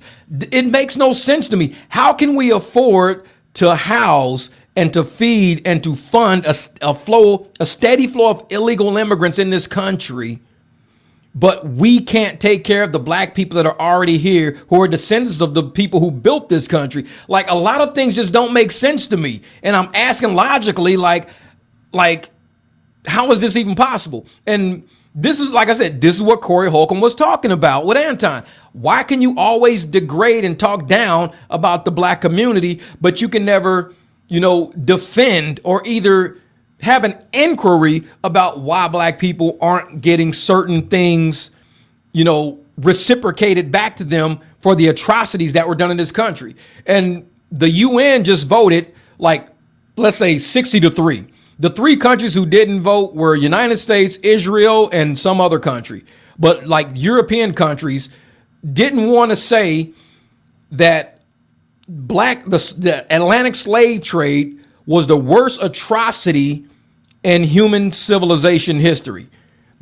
America, Israel, and some other country said no, they weren't, because Israel wants to say the Holocaust. See, Israel, they all want to say the Holocaust was the worst thing that ever happened. That slavery was nothing like slavery is probably second or third. That's what America wants. The country of America, the people who are voting for us at the UN, and Israel and these other people are saying that they don't want the Atlantic slave trade to be regarded to as the worst atrocity to happen in human history. They want to say that the Holocaust is the worst. For whatever reason, like I said, you just gotta ask questions sometimes, because if you don't ask, they're gonna keep feeding you narratives, and it becomes you, it becomes your kids, it becomes your grandkids. You have a right to ask. You have a right to ask. And when people say you don't have a right to ask, that's because they don't want to explain how wrong they truly are. You can ask all you want, Jeff. Knock yourself out. Okay. Yeah, exactly. The Holocaust, it was a few years. Ours lasted for centuries, and it could be argued that it's still happening. True, because you got the 13th Amendment. You got the 13th Amendment, and you got the private prison system. The 13th Amendment does not abolish slavery. It actually allows slavery, because it says it right in the amendment. Slavery is abolished except for the state of somebody becoming a prisoner of the state. Once you become a prisoner of the state or a ward of the state through prison, you are legally, according to the Constitution, a slave.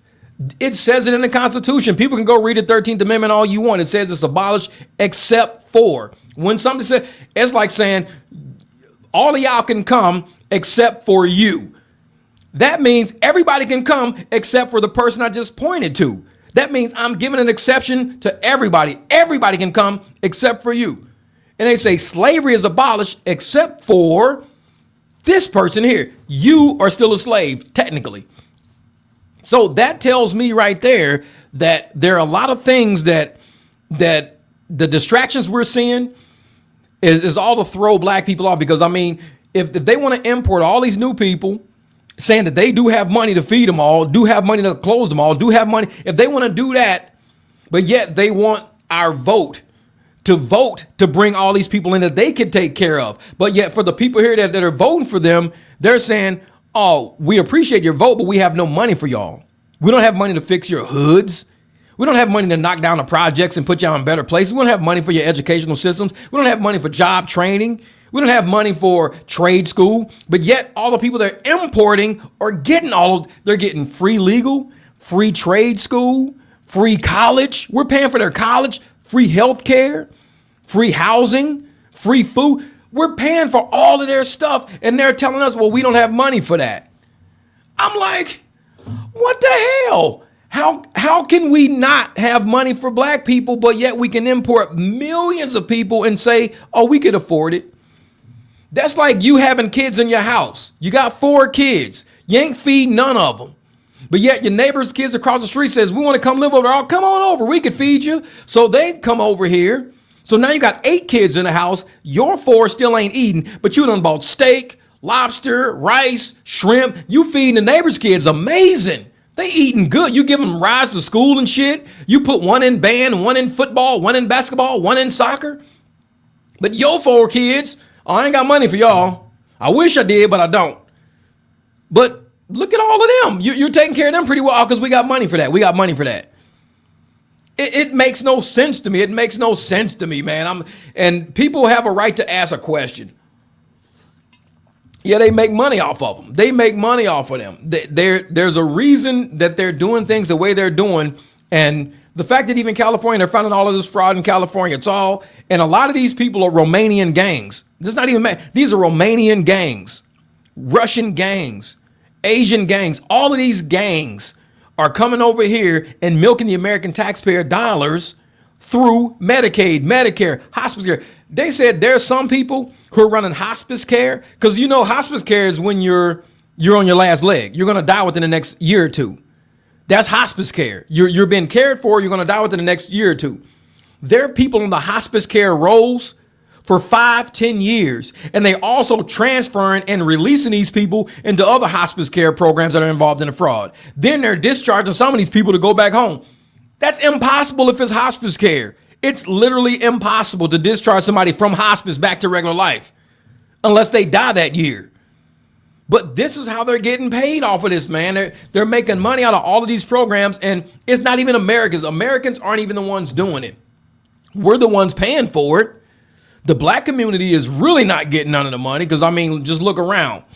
The black community still needs roads fixed. Like even driving through certain apartment complexes and shit like that, I'm driving like this the whole way. I'm driving because it's like a pothole here, a pothole there, the street's missing here, the street's missing there, dumpsters in the way, isn't it? I'm just driving through the apartments like this the whole way through the apartment complex. And I'm just like, I can go through anybody else's complex and I'm just driving normal, speed bump, straight, speed bump, straight, speed bump. Black complex, I'm like this the whole way through the complex. Like, I was like, God damn. But yet they don't got money. We don't have money for the black community. But they want to build new communities for the constant flow of immigration they're going to bring. Like I said, man, people got to wake up. We got to wake up. And we need to start having this conversation and speaking. And if we don't have this conversation, we don't speak, they're going to allow us, the media, to continue pushing this narrative that if we don't keep voting for Democrats, we're going to end up in slavery again. We're already in slavery right now. It's like, what do you mean again? We've been in slavery. We got debt. Debt, you could be a slave to debt.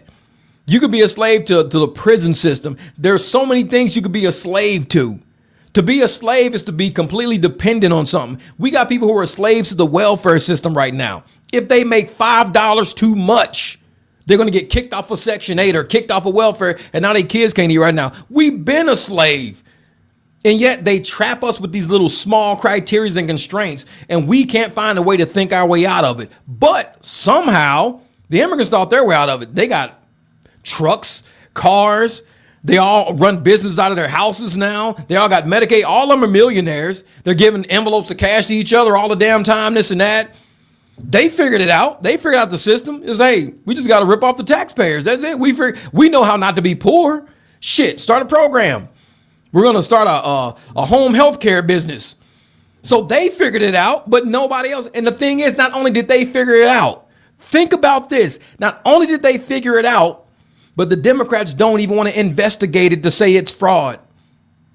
Not only did they figure out how to defraud Americans, but the Democratic Party is like, we don't want you to take their millions of dollars away from them. We don't want you to stop them from doing what they're doing. If you say that this is fraud, then you're a racist. Then how come black people ain't doing it? Why ain't we doing it? Why are we not millionaires? Why don't we have nice houses? How come I can't run a daycare out of my house getting $9,500 per kid? $9,500 per child. I got a whole video about it. This is the video. And on this video, when you see exactly what happened, wait a minute, I'm going to find it. I'm going to put the link in here because when you see this thing, let me look up daycare. Daycare. Oh, is that it? Okay, cool. Right here. All right, copy. This video right here. That video right here, and I'm about to show you this actual video. Hold up for a second. I'm gonna open it real quick.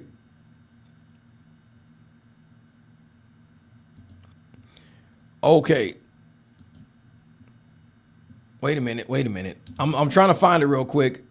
Let me close this down. Okay, so I'm gonna show you part of this video right here. I'm not gonna show you the whole video, just some of it, because like I said, my microphone is messed up, so I can't really hear.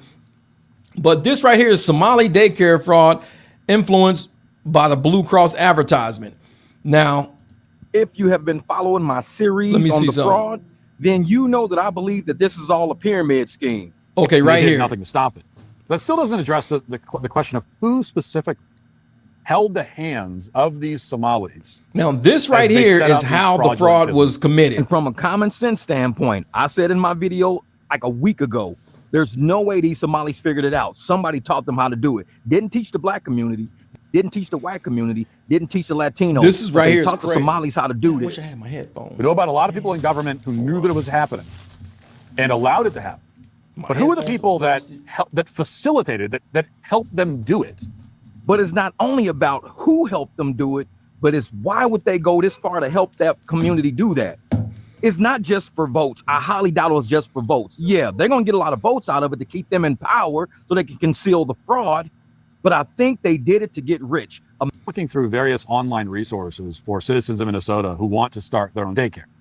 As it turns out, Blue Cross, which administers Medicaid in Minnesota, put out a video to that effect around 4 years ago. Blue Cross, a healthcare company. Now, why would Blue Cross, a healthcare organization, help people with daycare? See, this is kind of like how the Democrats was creating NGOs. They create organizations that get tax dollars from the federal government, American taxpayers like us. Now we got health companies who understand how Obamacare works, and they're setting up. See if you notice anything unusual. Watch. soo dhawow miyaad ku fikiraysaa inaad gurigaada ka furato daryeel caruur ee qoyska gobolkan Minnesota? Now, when you hear this is crazy. Macluumaad hadday sidaa tahay waxaad timid meeshii ku habbooneed. Waxaan rajaynaynaa in muuqaaladan ay ka caawin doonaan in aad. Oh, sorry. We played the Somali language version of the video that Blue Cross uploaded, so that's our mistake. But here's the English language version, which they also provided, helpfully enough. Are you thinking of opening a family childcare business here in Minnesota and would like to get information? If so, you came to the right place. I would like to know if any American out there has ever been instructed to go to Blue Cross's organizations and find out how. But that's what I wanted to show you guys right there. Just how that video started. Now, the thing is that Blue Cross Blue Shield, which is one of the major healthcare, and they get all of our tax dollars basically. They were doing commercials in Somali language, sending them to the Somali community and sending them overseas to Somalia to teach those people to come to America and start daycares in their homes, to start transportation companies in their home. That whole video, like I said, that I put the link right here.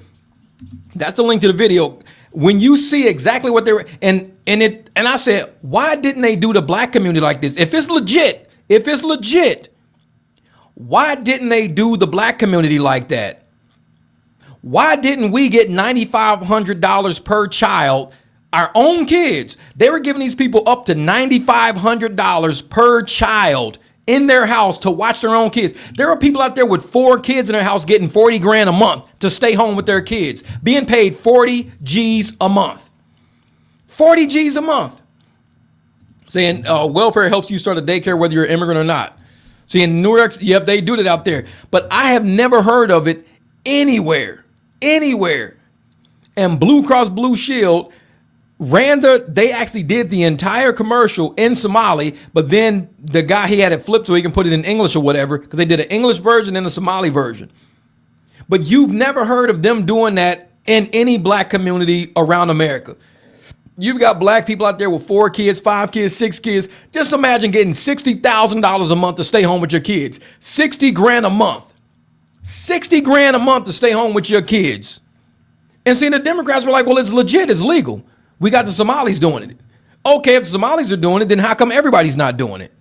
Why don't everybody get $9,500 per child? Instead, they're giving people like $130 per child in food stamps, and they're giving you $1,800 for a voucher so you can live somewhere. But you're not giving me $9,500 per kid like you're doing them?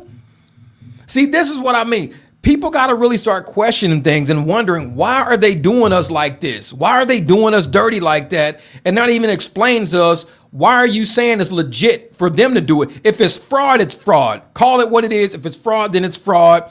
Everybody goes to jail. Everybody involved goes to jail, whatever. But if you're trying to say it's not fraud and it's legit, then why weren't we told that same deal? Why weren't we given that same deal? Oh, yeah. Oh, even if you don't have kids, you could have still set it up and said you watch 12 kids in the neighborhood and you have a spot, you have spots for 12, because they show how you can have spots for 12. You can get transportation. Like, let's say you own an SUV, you now bill the state non-emergency medical transit, because if you say some of the kids have like Asperger's or they're autistic, now you get non-emergency medical transit. So you're getting $9,500 per kid. Then you're getting paid for the state to drive autistic kids. Then they're getting autistic money. If it's legit, if it's 100% legit, then why weren't everybody told the same play? If it wasn't fraud, why wasn't everybody told, hey guys, we're creating programs to help you guys with your kid? They said some high number, like 90% of the Somali community of children claim to be autistic. 90%. That's 9 out of 10 kids are autistic. I'm like, that's crazy. It was a grift. So why weren't we all taught the same thing instead of us being told, go get a job, go get 2 jobs, go to trade school, take out loans, this and that. Well, how come I can't just start a daycare at home for all my kids and everything? And my husband's got an SUV. We can use his as non-emergency medical transit. Oh, no, you can't do that. You can't do that because you're American. We only reserve that for immigrants or whatever. What? Like, we weren't taught that. Like, teach us the game too. Teach us the game. Don't just let us struggle. Teach us the game too. Yeah, you get paid to be at home with your caring parents. Exactly. But yet they call it fraud when everybody else is doing it. They call it fraud. But if only one segment of the community is doing it, then it's not fraud.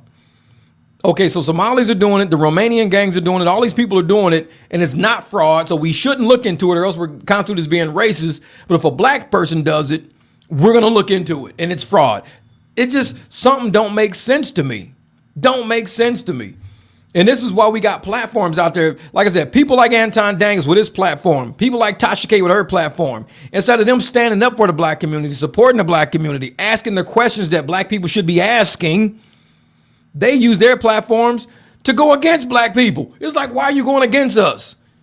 Because they want to be shared. They want to be viewed. They get all the views from the white. Like my channel, I don't get a lot of views from the majority of the white people. Even when I was doing rideshare content, people wouldn't watch my channel because I was a black rideshare content creator. But not only that, I was an accountant. How many black accountant rideshare drivers are you going to find on YouTube? So, and I'm not saying everybody was envious because I got a lot of people who understood who I was, and they're not black people. They're white or they're Hispanic or they're Asian. They understood who I was, and they were totally fine with me being black. They were totally fine with me being who I was to be a creator like this. But there was so much jealousy out there because I had an accounting degree. I had a corporate career behind me, and I was teaching people how to run their rideshare like a business. I was teaching people how to really make money. And people were jealous of that because I wasn't a white guy saying it. It's funny because right here in 2026, you look at most rideshare channels right now, the majority of them, the white ones, are saying what I said 3-4 years ago when I was told not to say it. 3-4 years ago, I was told not to tell people to get off the apps and start your own business. 3-4 years ago, I was told to stay on the app, to not cancel rides, to do more rides, to work 80 hours. 3-4 years ago, they were telling me, stop telling people wrong information. Tell people to drive more. Tell them to drive 2 apps. Tell them to drive 80 hours a week. Tell them not to cancel rides. Tell them not to do private rides. That's what I was being told. 2-3 years ago, they were bashing me. Now the same white rideshare channels right now are saying all the shit I was saying 3-4 years ago. They were jealous of me because I was the smart one. I was way ahead of the fucking curve. And so I chose to get out of the rideshare because I'm smart. Like I said, I'm ahead of the curve. I see already. I'm very perceptive. I knew how smart I was. If millionaires paid me to run their casinos and their businesses, if millionaires paid me to do that, I knew I was smart. But I also realized when jealousy is setting in on a social media platform, when people say, damn, he's smart, dude is making a ton of money, he's knowing how to do it, because I'm a business person, I'm an accountant. I was not just handed a degree, I had to earn that degree. I went through an accounting program and I earned a bachelor's in accounting. They didn't just hand it to me because I was bored. And I'm sharing that knowledge with people out there for free, completely for free, sharing that knowledge with people. And I was told, don't listen to him. He gonna get you in trouble. He gonna get you kicked off the app. He gonna have you broke. He gonna have you losing your car. He gonna have you losing your family and your house. Now in 2026, all them channels are saying the same shit I was saying now. It's funny. It's funny how things work out like that. Funny. But I walked away from that rideshare thing. I said, you know what? I'm not dealing with y'all shit. I make more money reviewing other people's content than I make trying to help people make money. Ain't that sad? I make more money laughing and joking about other people than I make helping people make money, showing people how to do business. I make more money just having a good time than trying to get somebody paid. Because me trying to get people paid makes people jealous. Me making fun of people, oh, it makes people jealous. I got haters out there for it too. But people love it though. They watch it. We have a great time. We have a great time laughing. I'm like, that's cool. And somehow, yeah, they, especially the productive is not. No, it's not. But I took people from making $15 to $20 to $30 an hour to making $80 to $200 an hour. Like in real life, we make $200 an hour in real life. Like it's not even a joke. When I tell people I make $200 an hour, they go, how? I'm like, you see that truck in that car outside? I charge these people $200 to take them to a wedding and then from the wedding venue back to their Airbnb. It took me maybe an hour total. Maybe. And that was when it was taken. And that's me sitting in the parking lot hanging out waiting for them too. And I got $200 for it. That's what attorneys get paid. $200 an hour, $175, $150 an hour. And I teach people how to do that on my channel. But because I was teaching people how to do that, people wanted to shut my channel down. People didn't like me saying it. They were, oh, don't listen to him. Don't listen to him. He's full of shit. He's blah, blah, blah. He's blah. Now, every channel out there, oh, you got to get private clients. Wait a minute. Didn't you say private clients is wrong? Yeah, I know I said that shit, didn't it? Oh, you got to have private clients. You got to do this. I even got apps out there that give people commercial insurance for $2, $3 per day. $2, $3 a day. You can get on Hum Rideshare. And I got the website and everything. I interviewed the CEO and everything. You can get that app. I got the app. $2, $3 a day for insurance when you're paying Uber $100 a day, $200 a day. You pay up to $200 a day in fees just to use Uber. Drivers do. If a driver makes $250, $300, guess what? Uber probably charged the people twice that amount. You're only taking home half the money. So you're paying $200 a day in fees just to be on Uber, not making, and you work 10 hours to get $200. I work 1 hour to get $200 and I only paid $3 for the insurance. So I made $197 in an hour. I tell people how to do that on my channel and they don't even watch the content. It's crazy shit. I've had maybe in the past month, and I'm going to tell people this shit. Exactly. That's what I'm saying. Keep it to yourself. Get rich in silence. Fuck them haters. Real shit. And I've been doing that. I haven't done any rideshare content. I haven't done anything about rideshare, anything about private. I don't even do it. Because I tried to tell people years ago when they told me you shouldn't tell people that. That's wrong. That's bad information. That's blah, blah, blah. You know how many people are private drivers now who doing their own private? Oh, these are Uber clients. These are Lyft clients. No, these are people looking for a ride.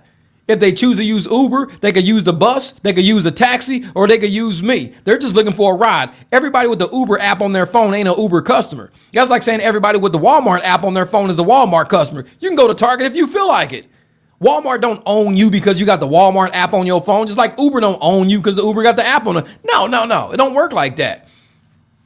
I'm telling you, Mary, it's been a long time. And even when we sit and talk, I was actually talking to these ladies yesterday from New York, talking about the base, talking about taxi bases. And the lady was like, oh, medallions are expensive. She was telling me that shit. Medallions are expensive. If you get a taxi medallion, that's like $50,000. She was telling me all about New York. She's a Puerto Rican lady, older Puerto Rican lady. And she was telling me all about New York back in the day and everything.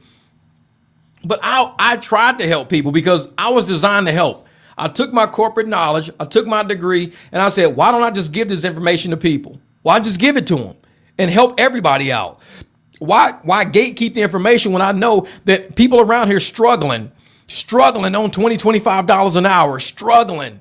When I can say, I can help you make $80 an hour. Why are you doing $20 an hour? I can help you make $80. I used a BMW all day the other day and made $300 in like 3 hours. Using that little BMW. I had to drive somebody 45 minutes down the highway. Then I took somebody else to dinner and back. And I actually did a video on my phone and I'm going to drop or whatever. I made $300 in like 3 hours. I was done. So I'm sitting there like, why would I know how to make more than $25 an hour and not tell people? I'm not in competition with nobody. There's enough people out here for everybody to get money and to save the community. These people could be using the apps and getting ripped off. Drivers use the apps and get ripped off. But I can help people Why not? So I chose to do that with my channel. People, they hated it. Oh, you got to stop telling people about, this and that. People got to just get their AR high. People got to, have 100% AR. People got to stop canceling rides. And all them people was going broke. Cars was getting wrecked. Cars getting damaged. I talk to people now. I'll pick them up somewhere. Yeah, my friend told me to give you a call, this and that. All right, I'll pick them. Man, this is a really nice car. Man, this car is so nice. I be getting some beat up cars. I'm like, it was probably Uber or Lyft. Yep. I'm like, there you go. Most private drivers, we take care of our cars. Uber, Lyft will beat your car up and not give you a dime. You will have a bumper hanging off, a busted tail light. The splash guard on the bottom is like scraping the ground when you come pulling up, and Uber won't pay you a dime to fix that. They telling you to use that little $20 an hour we paying you. Well, I'm putting that in my gas tank. Well, go get you another job then. Yep, these motherfuckers make competitive mode for nothing. Exactly. It didn't even have to be good. There's enough people in our community to where I could drive 2-3 people a day. That's it. And I'm done. I drove 2 people the other day, made $300. I don't got to drive 20 people. I don't got to do 30 people a day. I could do 2-3 people a day and park my damn cars, and I'm good with $200-$300. I'm done. I don't have to drive no more. But yet people, they didn't, like I said, I put all the information on my channel. I don't even talk about rideshare no more because I've tried to educate people, and they told me to shut up, get offline. They wasn't watching my videos. Fuck it. Now I'm kicking back, relaxing, enjoying life. I do 2-3 trips a day. I don't even drive Uber and Lyft. I mean, I haven't drove Uber. I drove one day in November, and before that I drove in June of last year. I drove one day in November, June of last year. Lyft Black, I'll turn it on every once in a while to see if they send me a ride. But other than that, I don't even drive these apps because it's wasteless. It's pointless. I'd rather just wait for my private clients to text me. Like I said, and all my private clients, I set all my stuff in my phone like this, So, I already did that one yesterday. All right, let me delete that. Yeah, but these are all my private clients right here. Like, these are all my private clients I got coming up in the next week. These are all my private clients right there. So, with those people, and each one of those rides average about $100. So that's about $1,000 right there. So I don't even have to drive on the apps. I do 1-2 trips a day, tops, make about $1,000 a week, doing 1-2 trips a day. And the rest of my time I spend at the house with the dogs and hanging out with y'all. And I teach people how to do that on my channel, but they see the videos and they go the opposite direction. They go, oh, no. I'm not doing it like you, bro. Okay. I don't force nobody to, but there's messages in my phone. And like I said, I don't put nobody's business out there. I don't do that. There's messages in my phone of people asking me to loan them money. Drivers asking me to loan them money. One driver asked me to co-sign. Yes, I don't even know these people. I don't know them. Like, I never met these people in real life. They're asking me to loan them money and co-sign on a loan. And I've never met these people like in person. I'm a podcaster. I'm a content creator. I teach people how to make money. That's what I do. And I got messages in my phone from people who come off of YouTube who message me and say, hey, is there any way you can loan me? Hey, could you co-sign on this deal for me? It's only $25,000. No, because now I'm on the hook for $25,000 if you don't pay it. I don't even know you. I've never met you. All I know is your screen name and your nickname and your phone number. I don't know these people. What's going to happen when you default on a loan? What am I going to tell a judge? Oh, well, this is somebody who subscribed to my channel and I tried to help them out. What? Wait, so you co-sign a $25,000 loan for somebody off your website? You never met these people? No. What is their name? I don't know. I just co-signed for them. They needed my name and my social security number. I just co-signed on a loan. I teach people how to make money online. And they look at it and they go, no, I'm not doing that. And said, I'll just borrow it from you. No. I'm not going to sit there and give information to teach you how to make the same amount of money I make, if not more than what I make. If you do it, and yet instead of you taking that information and capitalizing on it, you just say, no, I'm just going to borrow from you. Why would you do that? I'm teaching you how to make money. I'm just going to borrow from you. It's a lot easier just to borrow from you. No, I'm not loaning. I don't put people business out there. I don't do that. But I'm on YouTube Like, I have a channel and people come here to either be entertained or learn. I'm not extending my social security number out to people and my credit out to people, signing on loans for people I don't even know because they subscribe to my channel. What YouTuber out there is co-signing on loans right now for their subscribers? I don't know. I don't know any YouTuber out there that's co-signing loans right now. And it's not like, I wouldn't, but it would have to be somebody I've known for like 10 years. Somebody that I've met in person, I know their family, I at least know where they live. But to co-sign a loan for somebody and to not even know who they are, what if they just don't make a payment? And all of a sudden the person contacts me and says, hey, you know what that person you took out a loan for? Yeah, they're not making any of the payments. I'd be like, okay, could you try them again? Because I'm not making a payment. Well, why'd you sign for them if you're not making a payment? Do you know these people? No, I never met them. Then why the fuck would you co-sign on a loan for them and you never even, well, they're on my website. They're on my YouTube channel. Wait a minute. So this person subscribed to your YouTube channel and you co-sign on a loan for them? Yeah. Bro, you're a fucking idiot. It's like, man. Oh, thank you, Share Bear. Appreciate that. Yeah, and I'm telling you, man, yeah, private rides of the business nice, boy. I mean, it's the easiest days. When you can line up, the best days are when you got 4 or 5 of them. And each one is worth 80 to like $150. And you got 4 or 5 rides. That is a good damn day. You almost want to take the next day off. I've had them days where I'm like, man, this has been a good ass day. I'm taking tomorrow off. I'm not even taking no clients tomorrow.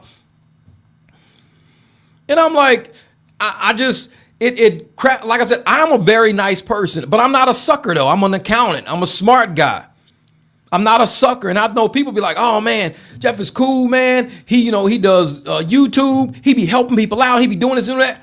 I'm going to hit him up. No, don't hit me up. Don't hit me. I'm nice, but motherfucker, I do say no. I do say no. I'm not one of them people. I'm a very easygoing person. I do the best I can do, but I'm not putting my life and my peace on a limb because if I'm on this planet, I'm 50, I'll be 53 years old.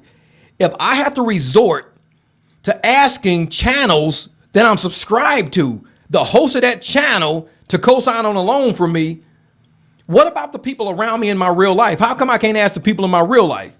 If I live here in Arizona and there's people in Arizona that I know and there's people in Arizona that's around me, why wouldn't I ask those people first? Because I know those people and those people know me. They know where I live. They know everything about me. Why wouldn't I ask them to do a deal with me? Because I know them personally. Why would I have to resort to asking somebody off of a channel that I subscribe to do a deal with me? I don't know, man. Like I said, I'm a very smart person. I'm very smart, but I don't do that. I'm not one of those people, man. I don't know. I don't know. I had one accounting class. I got an A in it. I used every trick in my brain though to get that grade. That shit was hard. I'm telling you, accounting is nuts. It's nuts, man. It's all about putting stuff in the right buckets. That's what I'll say. But and I even got videos about credit and like co-signing on loans for people and stuff like that. I got videos because this is what I think. If somebody ruined their own credit, let's say you ruin your own credit to the point where you can't secure a loan on your own. You've ruined your own credit. What would make you take care of somebody else's credit better than you take care of your own? Because once you get that person to co-sign for you, remember, you've already ruined your own credit and somehow you're making it. So now you got this person to co-sign for you. Why are you going to try to make their credit better? Like what's in it for you? Nothing's in it for you. You just got a co-signer that was stupid enough to co-sign for you knowing your credit was bad. And you're like, well, I can ruin yours. Because what are they gonna win by making sure they pay off a loan they took out with your name on it? What are they gonna win? Nothing. They won't even take care of their own credit. So you got to kind of think of the whole psychology of it. You got to think steps ahead of the game. Oh, yeah, I got tons of private ride videos. Like if you go to my homepage and just type in private ride or cash ride, the cash rides playlist is where everything is. Cash rides playlist. And so that whole playlist tells everything from how I make money to everything else, man. And I give that information for free to people because I believe no matter what city you live in, no matter what community you live in, somebody's going to need logistics. And that's where you come in. That app for insurance is Hum Private Rides. Look up Hum Private Rides. I put that, if you look up that app in the Play Store, and I think we're in Arizona, California, Idaho, and Florida. Yeah, Florida. So we're in those states right now. So if you actually put that, you look for that in the Play Store and you download it, they tell you how to get it all set up and everything. But like I said, it's going to run you about $2, $3 a day for commercial insurance. That's it. But you're covered, and you can do business with people. When you got commercial insurance, you can do invoicing, you can do business, you can do corporate accounts. There's so much more you can expand to once you start doing rides based on commercial insurance. Most of the rides I do, I would say 75% of my rides, 75% are corporate people, 75%, because they want to pull up to the airport looking nice, or they want to pull up to dinner looking nice. They want to, go to they have me pick up other friends sometimes. So they want to pull up like that, and they put it on corporate accounts, and it's all billable and everything like that. So it's pretty easy, man. And I'm going to say, damn, I'm in Michigan. Well, hey, if you're in Michigan, you got to do it how we started out doing it. When we started out doing it, we all did it without commercial insurance. That's just how we did it. How the doggers? Oh yeah. Well, one of them sleep right there. The little one is sleep right here. The other two just walk past the window out there. I'm looking out the window right now, and I see him like going back and forth. Yep, he's over there. I pointed to him, and now he's waking up. Why did I point at him? Damn it, he felt that energy. Yeah. But man, so do you feel safe with these strangers? And see, and that's the thing, Bridget. 100% of my clients, 100% are all referrals. I don't take nobody. Say, Jeff, your videos look a little cloudy. Oh yeah, because it's 720p is not 1080. This is StreamYard 720p, not 1080p. Yeah, but for the people that I do business with, 100% of them are referrals, which means I don't take anybody off the internet. I don't take random people. I don't pick people up. I don't do none of that. Everybody I get comes from somebody I've already got. And that's kind of how my business is right there. Is the app with the pink logo? It might be pink or red. It might be with a car on it or something like that. I don't know let me see what it looks like. Yeah, it looks like, well, yeah, I guess it is pink. It's like a pinkish reddish color. Yeah, I guess so. It's got Hum on it with a car over it. But yeah, and that's why most of my clients, well, 100% of my clients are all referral. Like if somebody was to hit me up right now and goes, hey man, I heard you do private rides, I'd be like, who referred you to me? Oh no, I just heard on the internet. Oh no, I don't do private rides like that. I don't know you like that. I've had to turn people down who emailed me before. Hey man, I see that you do private rides or whatever, this and that. Can you do a group of 3, this and that? And I'm like, where'd you get who referred you? Oh, nobody referred me. Oh no, well, I don't do it. You have to have a referral, because that's how I vet my people. I turn down rides all the time because if you're not vetted, if you don't come from somebody I know that I can contact and say, hey, do you know this dude Marcus? Because some guy Marcus is saying that you referred him. Never heard of a Marcus. Oh, well, he said Veronica, and you're the only Veronica I know. Yeah, I never heard of no Marcus before. Oh, okay. And I'll just message them back. No, Veronica don't know you. She has no idea who you are. And usually the person will either stop emailing me back or something like that. I vet 100% of my people. Nobody gets in my car unless I know them or they know somebody I already know. And I'm fine with that. I don't do general public rides. I don't pick up people. Hey man, if you're like, if I'm at an event, like a concert, and somebody says, hey, you know what? I just got to go a mile down the road, and they're standing with 2 or 3 or 4 people. We got to go a mile down the road, bro, man. We'll give you $50. Just take us.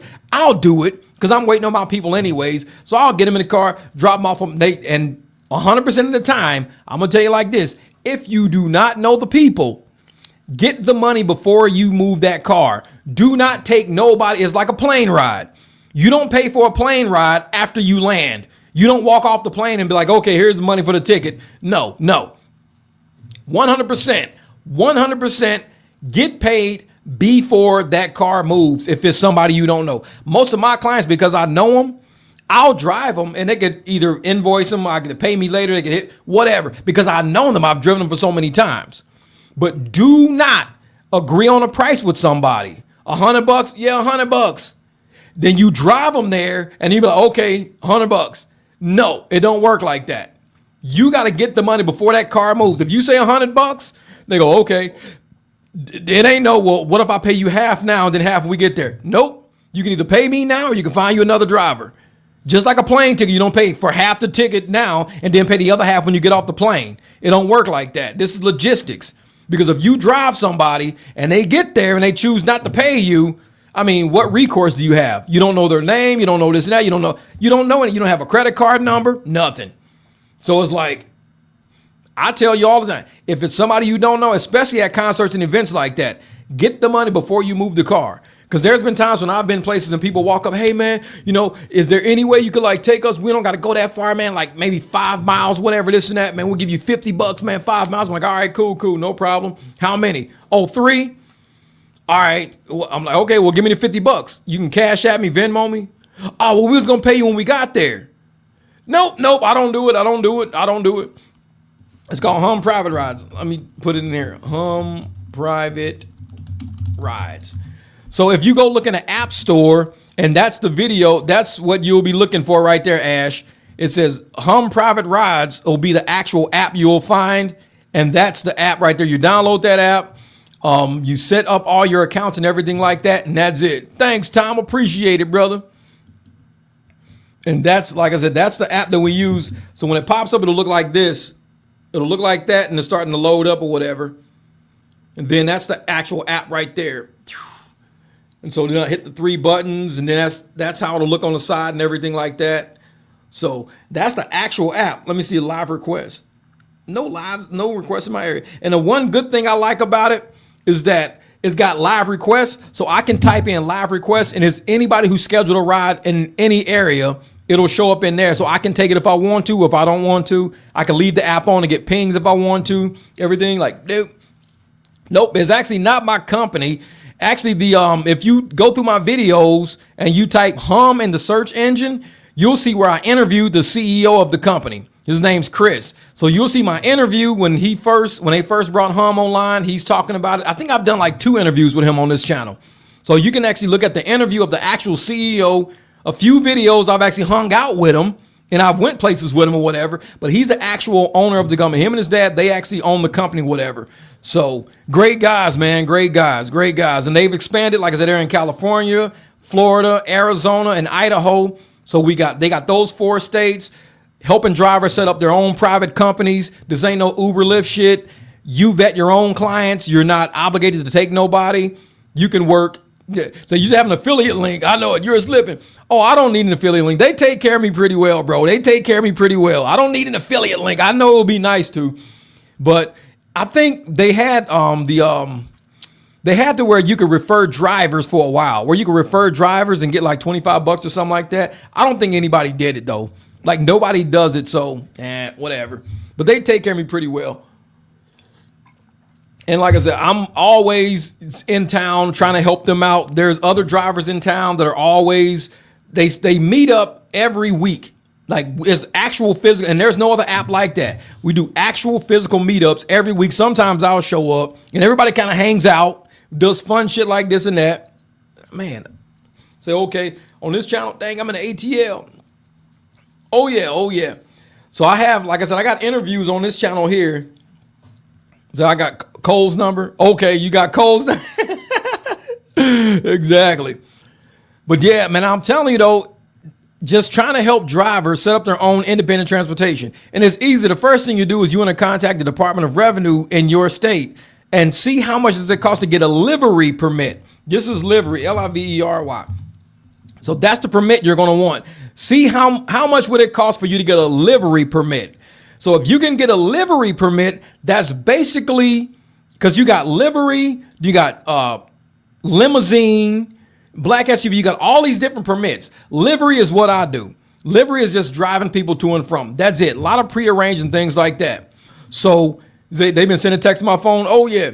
So once you check your state to see if you can get a livery permit, like I have a livery permit. So therefore, I'm permitted to actually solicit rides with this permit in the state of Arizona. Then I got my commercial insurance through Hum. So anything with Hum, with that needs commercial insurance, like corporate rides and things like that, if they say, well, you can invoice it, but you need to have commercial insurance. Got it, no problem. Livery is, let's look up the word livery. It's kind of like rideshare. Livery is, as soon as it pulls up, let's do livery services. There we go. Livery services. There we go. It's sort of like limos and let me do livery services meaning because it's giving me all these livery services. Livery service is a prearranged, professionally driven transportation service that provides passengers with vehicles for hire, typically offer higher comfort, reliability, and personalized services than traditional taxis. So I'm gonna pull this screen up for you here. Let me pull up this screen right here. So this is livery right there. So that's livery. And a livery service refers to a transportation option where a client rents a vehicle along with a professional driver for a specific time, purpose, or event rather than hailing a ride on the street. The term livery originates from the old French word livrer, meaning handed over, historically referring to the uniforms or insignia provided by a master to their servants and later applied to horse-drawn carriages and vehicles for hire. So, and that's what we do. Prearranged services, professional drivers, include sedans, SUVs, limousines, vans, premium amenities. My amenity is I give everybody margaritas. When you get in my car, you get free margaritas. So, and I got that on one of my videos. You'll see on the video that I'm dropping, when my clients get in the car, I always have margaritas in all the cup holders. I got waters too. So I got waters, but I also got margaritas. And so say, can you use the app for other types of delivery services? Well, depending on what type of delivery, like I don't know what type of delivery, because this is mainly just like human transportation, like driving people to and from. But I don't know what it means about like food delivery. I'm not sure about food delivery. You could possibly deliver some food for somebody, but yeah. So you still do paid consultation for private rides at MicDrop?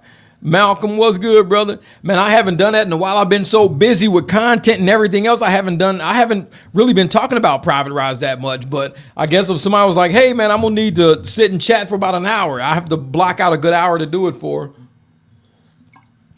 Last week would have been great because I was off all last week. I wasn't on social media last week. That would have been great. But I was outside building stuff, but I'm dropping that video later today because I want to show people actually what I was doing as I was off. And once people see it, and I got 2 or 3 videos that actually show what I'm doing while I'm off. So once I do that, you guys will be like, okay. An LLC is necessary. Well, it's not 100% necessary, but it helps to limit your liability. So if you want to just limit your liability for whatever reason, so people can attach to your personal assets for anything, then I would say do a LLC.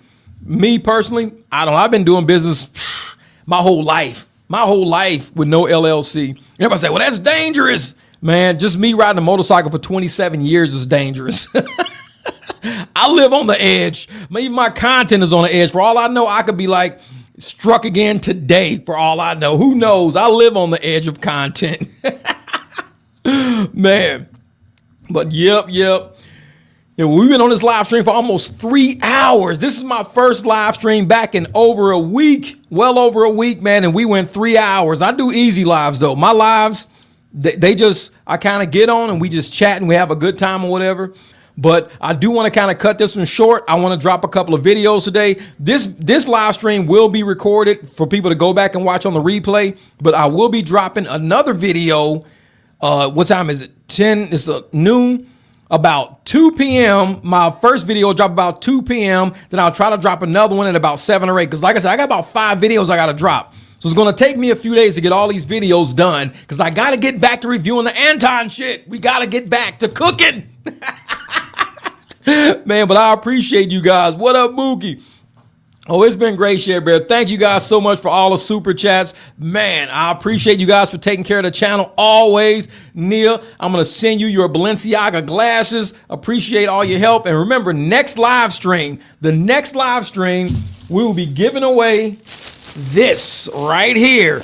This is a candle making kit. So I'm going to probably at about maybe I would say the hour mark, to give enough people to come in and participate. So that way, somebody's going to be making candles this year. Somebody's going to do it.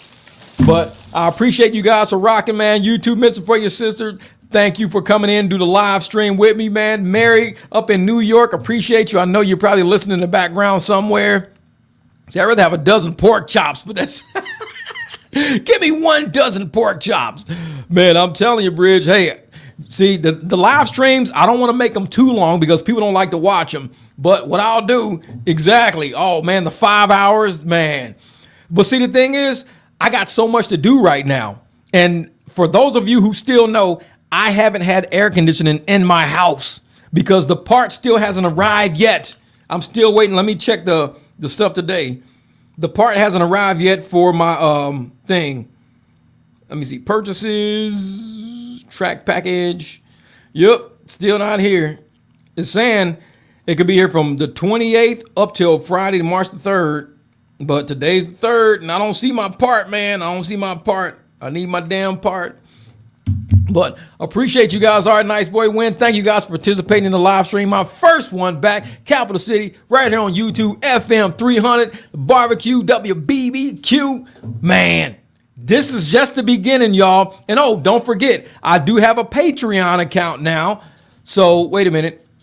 So if you go check out the MicDrop BBQ over on Patreon, you can now see there's videos on there already. So Patreon, I think I got a free video just to introduce you guys, and it's a good introductory video. But anywhere between $5, $12.50, I think $25, you can sign up for the subscriptions. I will be doing more stuff on Patreon that's actually behind the scenes, personal things. Because over on Patreon, you'll be seeing like license plates, you'll be seeing people I know, places I go, talking about things that I normally don't talk about on YouTube because YouTube is too public. And that's behind a paywall, so I can actually talk about more things outside of the guidelines of YouTube. So Patreon is going to be a little crazy. Make sure you get over there. Keep supporting the barbecue. Appreciate you guys. Always appreciate you guys for supporting the content. I'm going to keep bringing you the hotness, and I'm probably going to get kicked off of YouTube again. But guess what? That's why I got Patreon. They kicked me off here. I got another channel. We going to keep the barbecue going, man. Appreciate you guys. Much love and respect. 3 hours. We always doing it big.